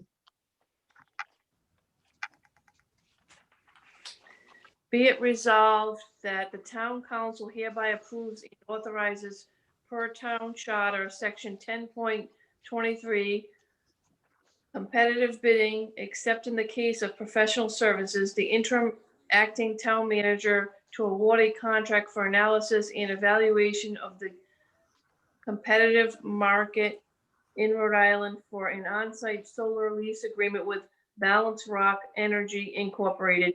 The funding source for these services will come from the services will come from the contingency line item of the town general budget. The contract will be for a month-to-month basis for a period of up to 180 days or until delivery of a detailed summary of results of findings for the competitive landscape, including but not limited to price per MWH, ancillary support being offered, lease agreement, recommendations for improvement, along with any additional recommendations for improvement. The total cost for the services will be $7,500. All right, Mr. Wazika, would you like to make any comments about this resolution? This is simply to bring this company on. It is the same consulting company that the school department used for their the power purchase agreement analysis. I've looked at them. They've got a very good track record. The price is reasonable for what the services they're providing, and this is a necessity. I'm not an expert, and none of us are, in solar energy. With the limitations that we have with the landfill and the requirement of only a single source to that can guarantee, that would keep the guarantee in place for that liner, I want to make sure that we get the absolute best deal for the town, and this will ensure getting that. So I highly recommend that we approve this so I can get this process started and moving forward. Let's start off with a motion to approve the resolution. Do I have a motion to approve the resolution? I'll make the motion to approve. Thank you. Do I have a second? I'll second it. Thank you. Council members, any questions? Mr. LeBlanc? I would like to amend the resolution just to, at the end of 7,500, just add a comma and say, and will be paid once services are approved and completed. That is what our contract does say. So I just wanted it in the resolution, just so that they are consistent. I didn't know why in section 2 on page 41 out of 71, at the very bottom, it says 180 days, which is 6 months. It just seems like a very long time. That's question number 1. In section 4, Excuse me, Mr. LeBlanc, Sure. you're recommending an amendment. We need to take one amendment at a time. Okay. So why don't you make the amendment, which is, would you please repeat it again? We'll get a second. We will then have a vote on it, and then we can continue on to approve the motion with the amendment. Then we will go on to any other amendments that you would like to make, okay? That makes complete sense. I apologize. Thank you. Okay. The amendment would be to just add a comma after 7,500 at the end of the resolution. And then the words, and will be paid once services are approved and completed. Okay. Madam Clerk, do you have that? Yes. Okay. Do I have a second for that amendment? I'll second Second it. that. Jen can second it. Okay, roll call vote, please. Ian Dixon, Yes? Jennifer Ludwig, Yes. Jamie LeBlanc, Yes. Kimberly Shockley. Yes. Okay, the amendment is approved. So now we need to look at the resolution as amended and vote on that, and then we can go on with any additional amendments that one would like. So the motion is to approve the resolution as amended with a comma at the end of the statement that says $7,500 and will be paid when services are completed and what is the last word? Are approved and completed. Approved. and- I thought we just voted on that, but we can vote again. We have voted on the amendment. Now we have to vote on the resolution as Okay. amended. Sure. This is why these go so late. Well, no, not until you're done with any other amendments. Then you Yeah. vote on the resolution. Correct. In other words, we can do one at a time. Okay, that's fine. All And then right. you Vote on the resolution. Okay, next. Forgive me for delaying this meeting. Are there any So- other amendments? I didn't have any other amendments. I don't know if any other member did. I just had questions. Okay, well, you should ask your questions now so that this Okay. may affect the decision. Sure. The resolution does call out for analysis and evaluation as the service, but I actually don't see that anywhere in the consulting agreement, those words. It's just, I just wanted to throw that out there. Well, let's ask Mr. Wazika to respond to that comment. That's all part of the service that we're hiring them for, though. That's what it's about. I understand the contract, the I know. contract specifically says customer once services are approved and completed. It just says, so it's very vague. I just wanted to call that out. That's all. Thank I you. didn't know if we needed to adjust the contract to specifically state what we're getting. The contract had been approved by Nick, by Mr. Gorham. I had him review it before it was put in front of the council. Okay. And Then if Nick's good, then I will stop. It says that services shall include analysis and evaluation of the competitive market for on-site solar lease agreements. We will also evaluate your proposal for solar development to provide feedback and recommendations for improvement and so forth.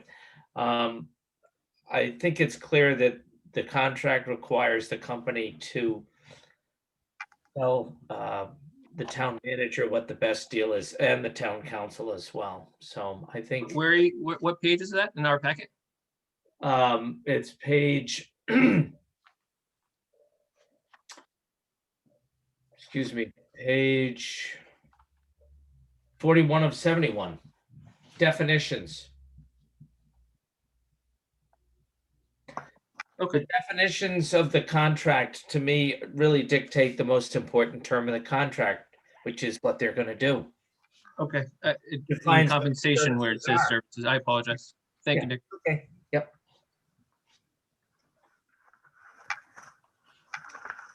Okay, are we ready to vote on the amended resolution? Okay. I have a motion to approve the resolution on page 45 as amended, will be paid when services are approved and completed. Do I have a second? Second that. Okay. Roll call vote, please. Ian Dixon, Yes. Jennifer Ludwig, Yes. Jamie LeBlanc, Yes. Kimberly Shockley. Yes.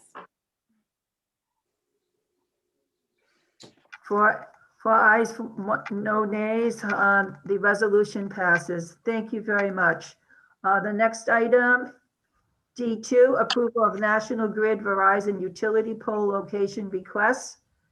Madam Chair, if I may, we've Yes, got others where I've had town employees here since 7 o'clock tonight, And if we could do those and get them so they don't have to come back after spending 3+ hours here tonight. Absolutely. Who is on? I would, okay. Okay, who is on? What would you recommend next? The resolution for the paint, which would be, actually, let's start from the top, F1. To services for the update for the comp plan.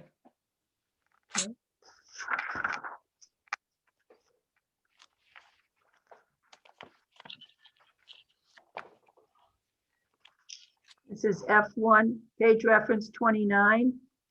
Madam Clerk, please read the resolution for F1, page 20, on page 29.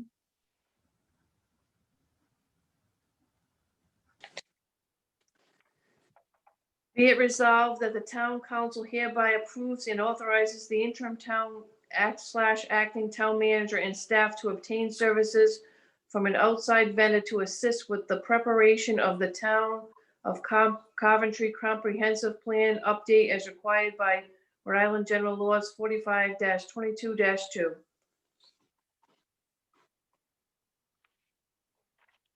Mr. Wazika, your comment, please. What this is simply to start the process.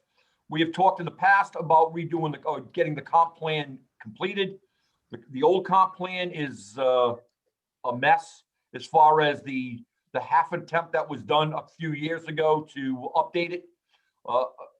Substantial amount of money was spent on it. It is outdated, to say the least, on what was updated. I'd like to be able to start the process and allow myself, Mr. Crossman, who is on with me tonight, to look at our options, whether we start clean and do a brand spanking new from the ground up, or we update and redo the existing one. But whichever is more feasible. Sometimes tearing down and building new is cheaper than repairing. And we need to look at which would be best and then come back to the council with proposals to you for the comp plan. But that's what this is about, to get authorization to start that process. Make sure that you want that process to be started. So it's very simple. It's just a housekeeping function tonight. Just we are looking to get authorized to start the process for you. Okay, Mr. Crossman, would you like to make any comments? Is that directed to me? I couldn't Mr. quite hear if you Crossman. said Gora. Mr. Crossman. Oh, thank you. No, thank you, Council President. I think the town manager covered it all. Okay, thank you. Do I have a motion to approve the resolution to authorize the town manager to obtain services from an outside vendor to assist with preparation of the comprehensive plan?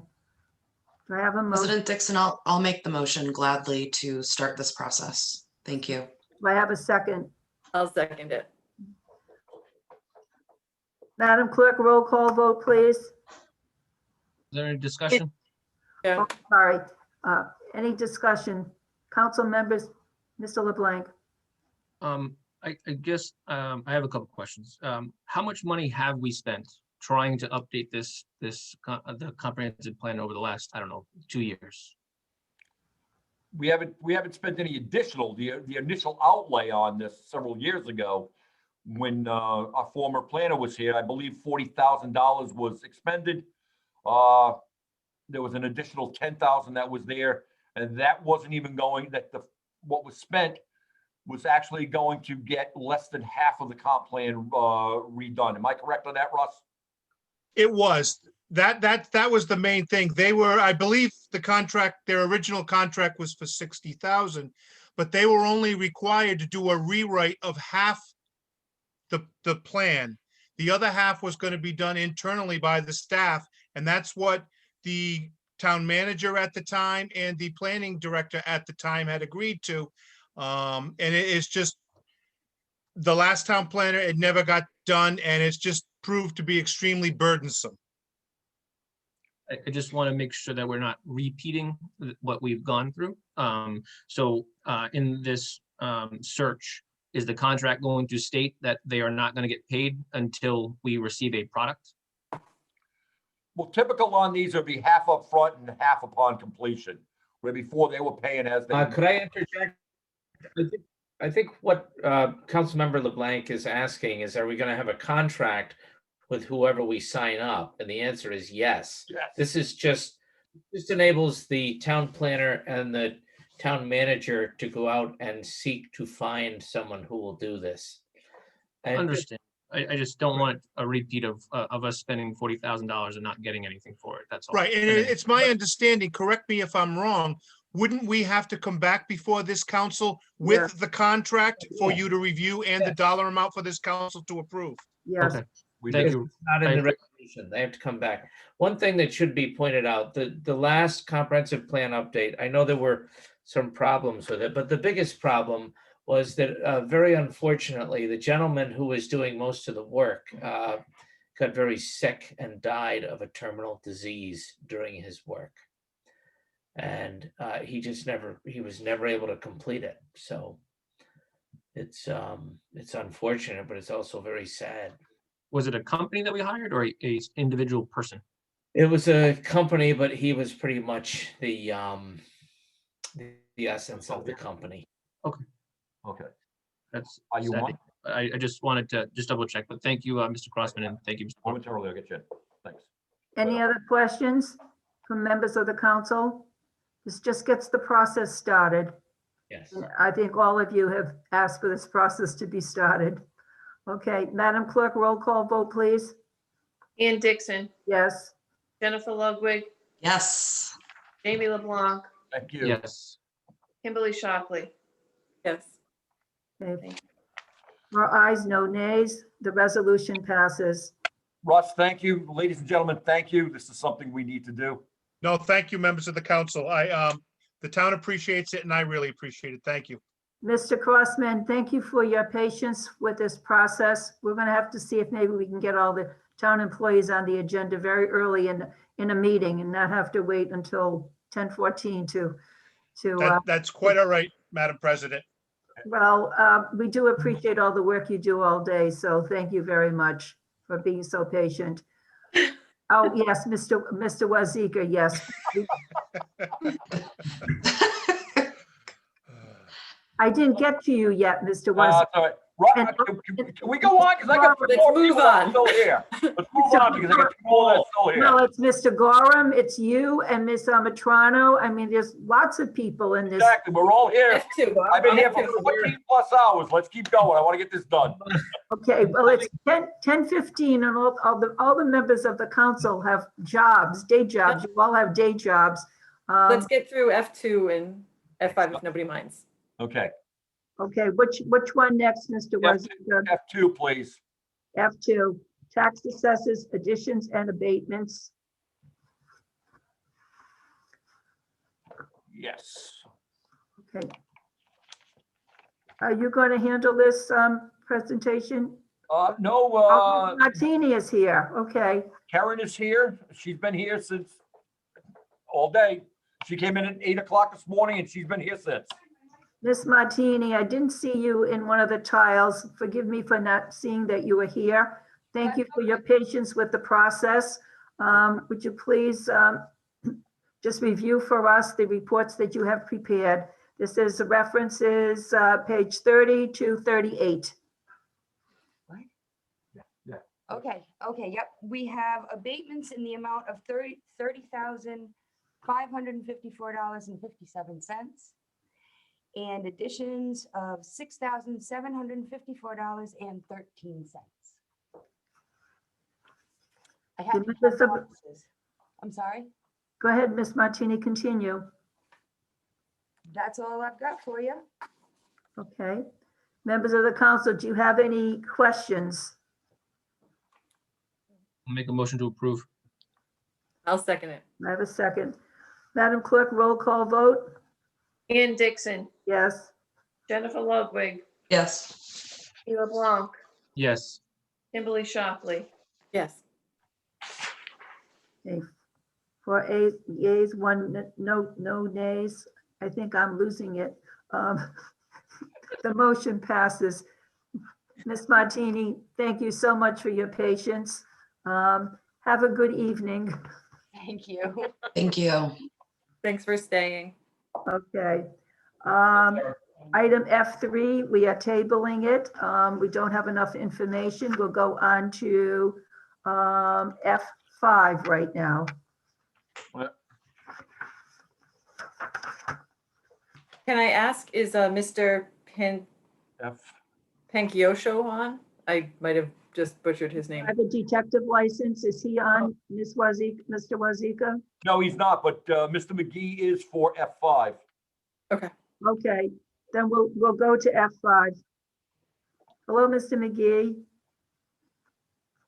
You're on mute. Unmute. Been on here for so long, forgot. Thank you. Wow, looks like you're in a nice place. I wish. It looks nice behind you. Okay, this is E1.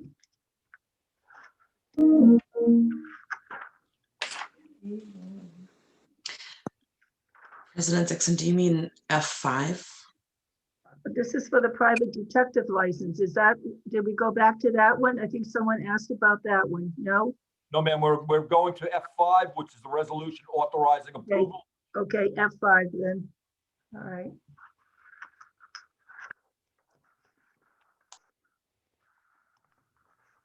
Okay. Madam Clerk, please read the resolution, page 71.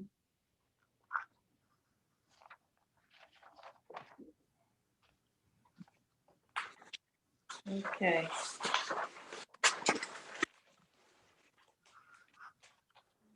Be it resolved that the town council hereby affirms an agreement by the town manager pursuant to Article 10, Section 10.23 of the town charter for an agreement with Paint Care Rhode Island LLC with offices at 901 New York Avenue, Northwest Suite 300 West, Washington, D.C.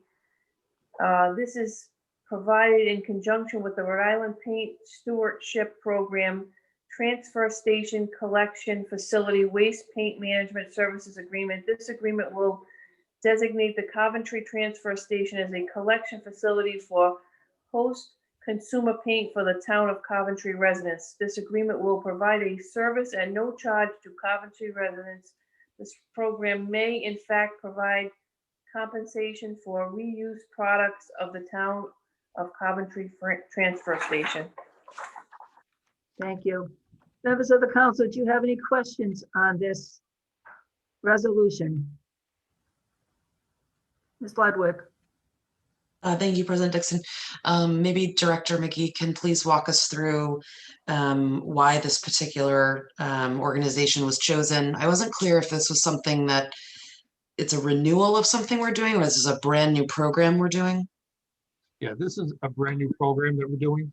Right now, there's only one location in Rhode Island that's designated to receive paint products left over, and that's S&T Hardware, and they're a retail establishment.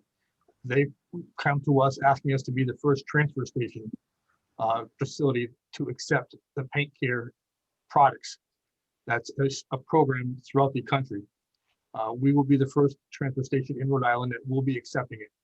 There'll be at no charge to the residents, no expense to the town, but we will be adding an additional service to our transfer station for our residents. We continue to try to add items to our transfer station that we provide services for, like we did the furniture bank. We are currently going to start on February 1st, if you've seen our Facebook page, accepting all e-commerce and waste items for the town residents. Anything that has a plug on it, basically we will be disposed of here. Cell phones, including print cartridges and toner, and alkaline batteries. We'll provide this service with a local company. Again, we continue to enhance our services, and paint care is one other item that we will be providing to the residents. Thank you. Can I give a little background on this just to make it a little more understandable? Certainly. The General Assembly passed a law that said that when you buy paint, you contribute to this fund. It's a national organization, which is the company that is headlining this agreement. It's not really a company, it's a 501c3 in Washington, D.C. And what they do is, so that money that's paid is basically a deposit on a can of paint. That's like a tax imposed by the General Assembly, except it's really a deposit. That deposit funds this program. So all we're doing is we're setting up our DPW transfer station, almost like a franchisee of this organization. And when people dump paint off at the transfer station, this company will take it away free of charge.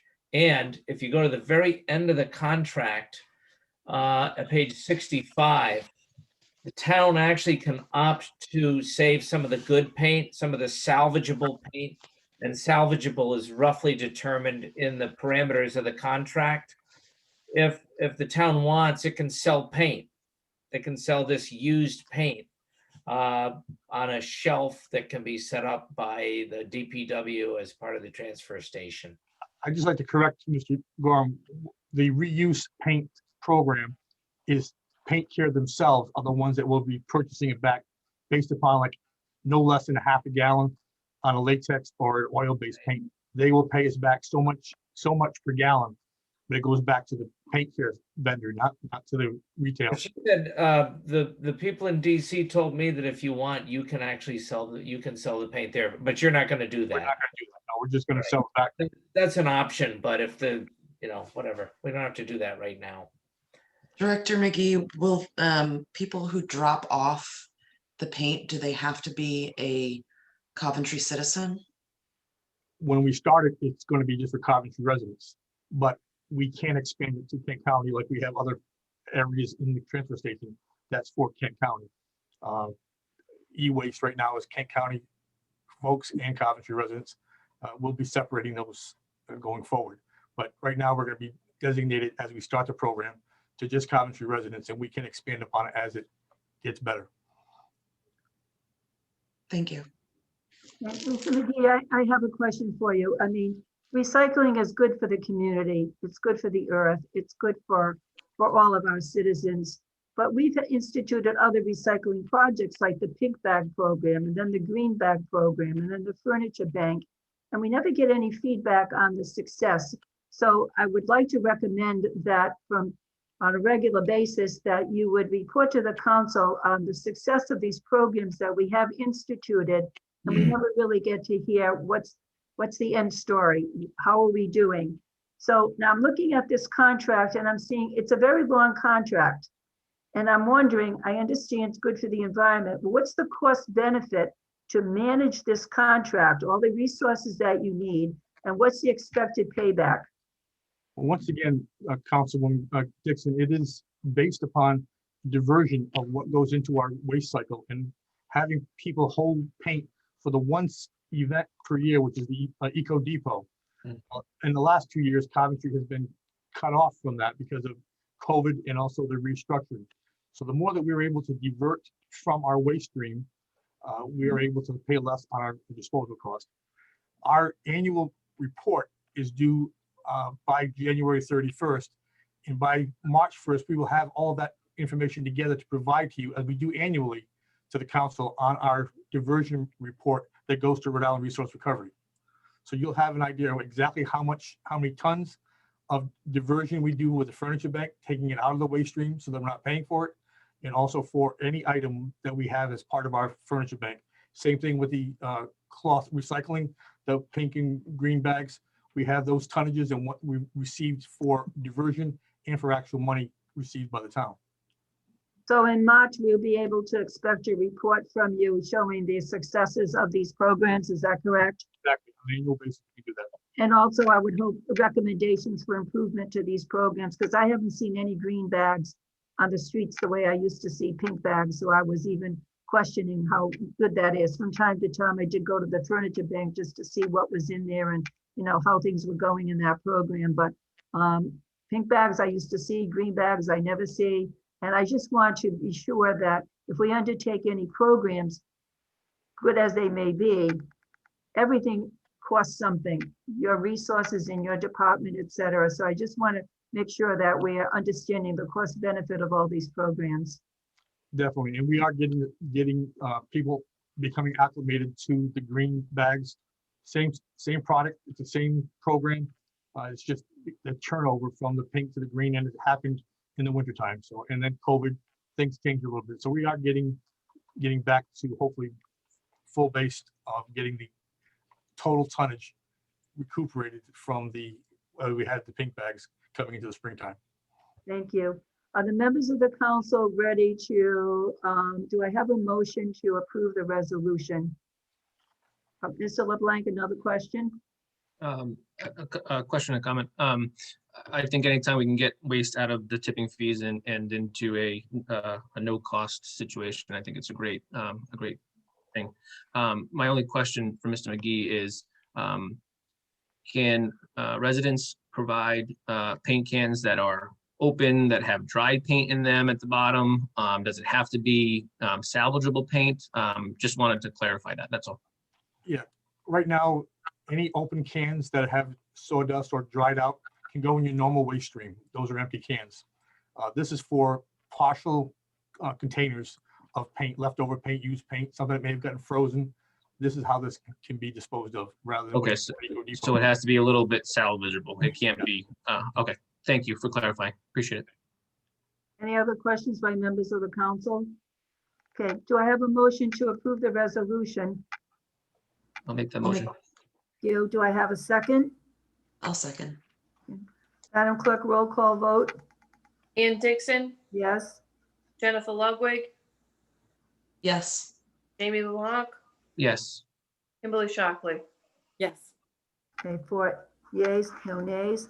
The resolution passes. Thank you very much. Thank you. Kevin, thank you very much, sir. Thank you. Thank you, Mr. McGee. You're very patient to wait so long. We appreciate it. Thank you. Do we want to go, Mr. Wazika, back to D2? I would love to. 30 seconds. National, okay. Okay. This is item D2.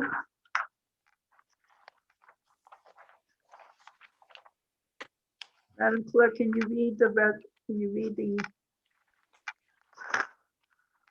the item for us, please? Approval of National Grid / Verizon utility pole location request, installing new pole at 8-50 to feed new underground development, riser pole on Old North Road.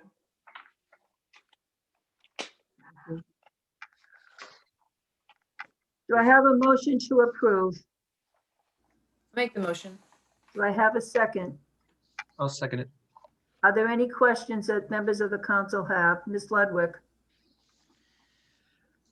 I guess this is directed to Mr. Wazika. So the location that the pole is being requested to be put on, this, if I understand it correctly, this is very close to the home, which is number 39, right? So I'm just wondering, the line on this page 26 of the packet, is this some sort of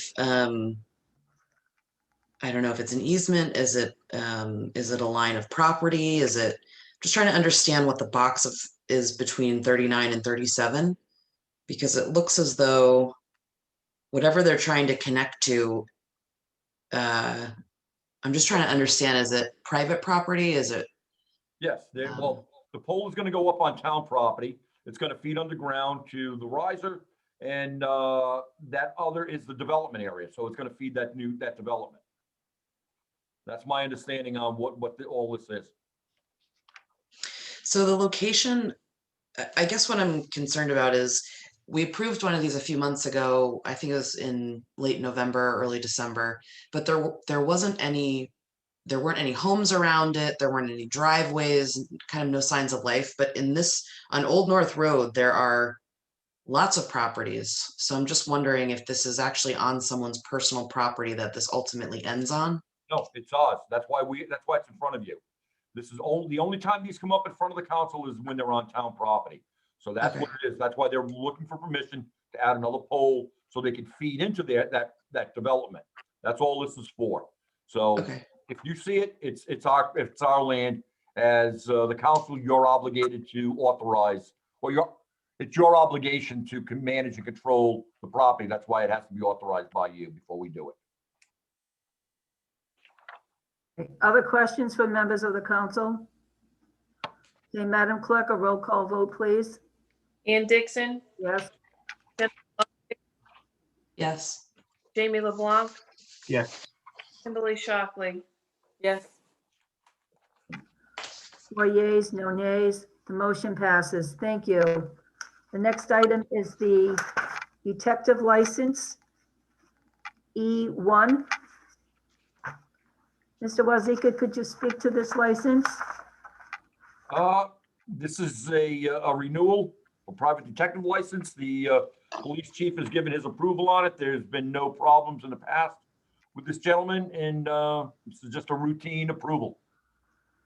Madam Clerk, will you read the motion, please? Renewal, E1. renewal application for Robert Panchuco for private detective license. I'll make the motion to approve. Thank you. May I have a second? Second. Members of the council, is there any discussion or any question? Madam Clerk, a roll call vote? Ann Dixon, Yes. Jennifer Ludwig, Yes. Jamie LeBlanc, Yes. Kimberly Shockley. Yes. 4 yeas, no nays. The motion passes. Thank you. I think we got through the agenda, but we did promise that we would have public comment. So I would like to open it up for a brief session on public comment to those who have been waiting so patiently for us. Mr. Wazika, is there anyone who would like to speak? At this point, there is no one that would like to say any additional words.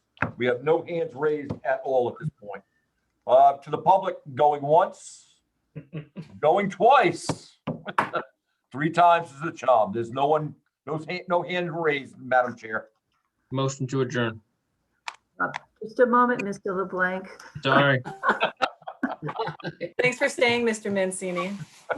I want. Mr. Simmons. Yeah. Sorry, guys. Mr. Mancini. I tried. Mr. Mancini, Mr. Simmons.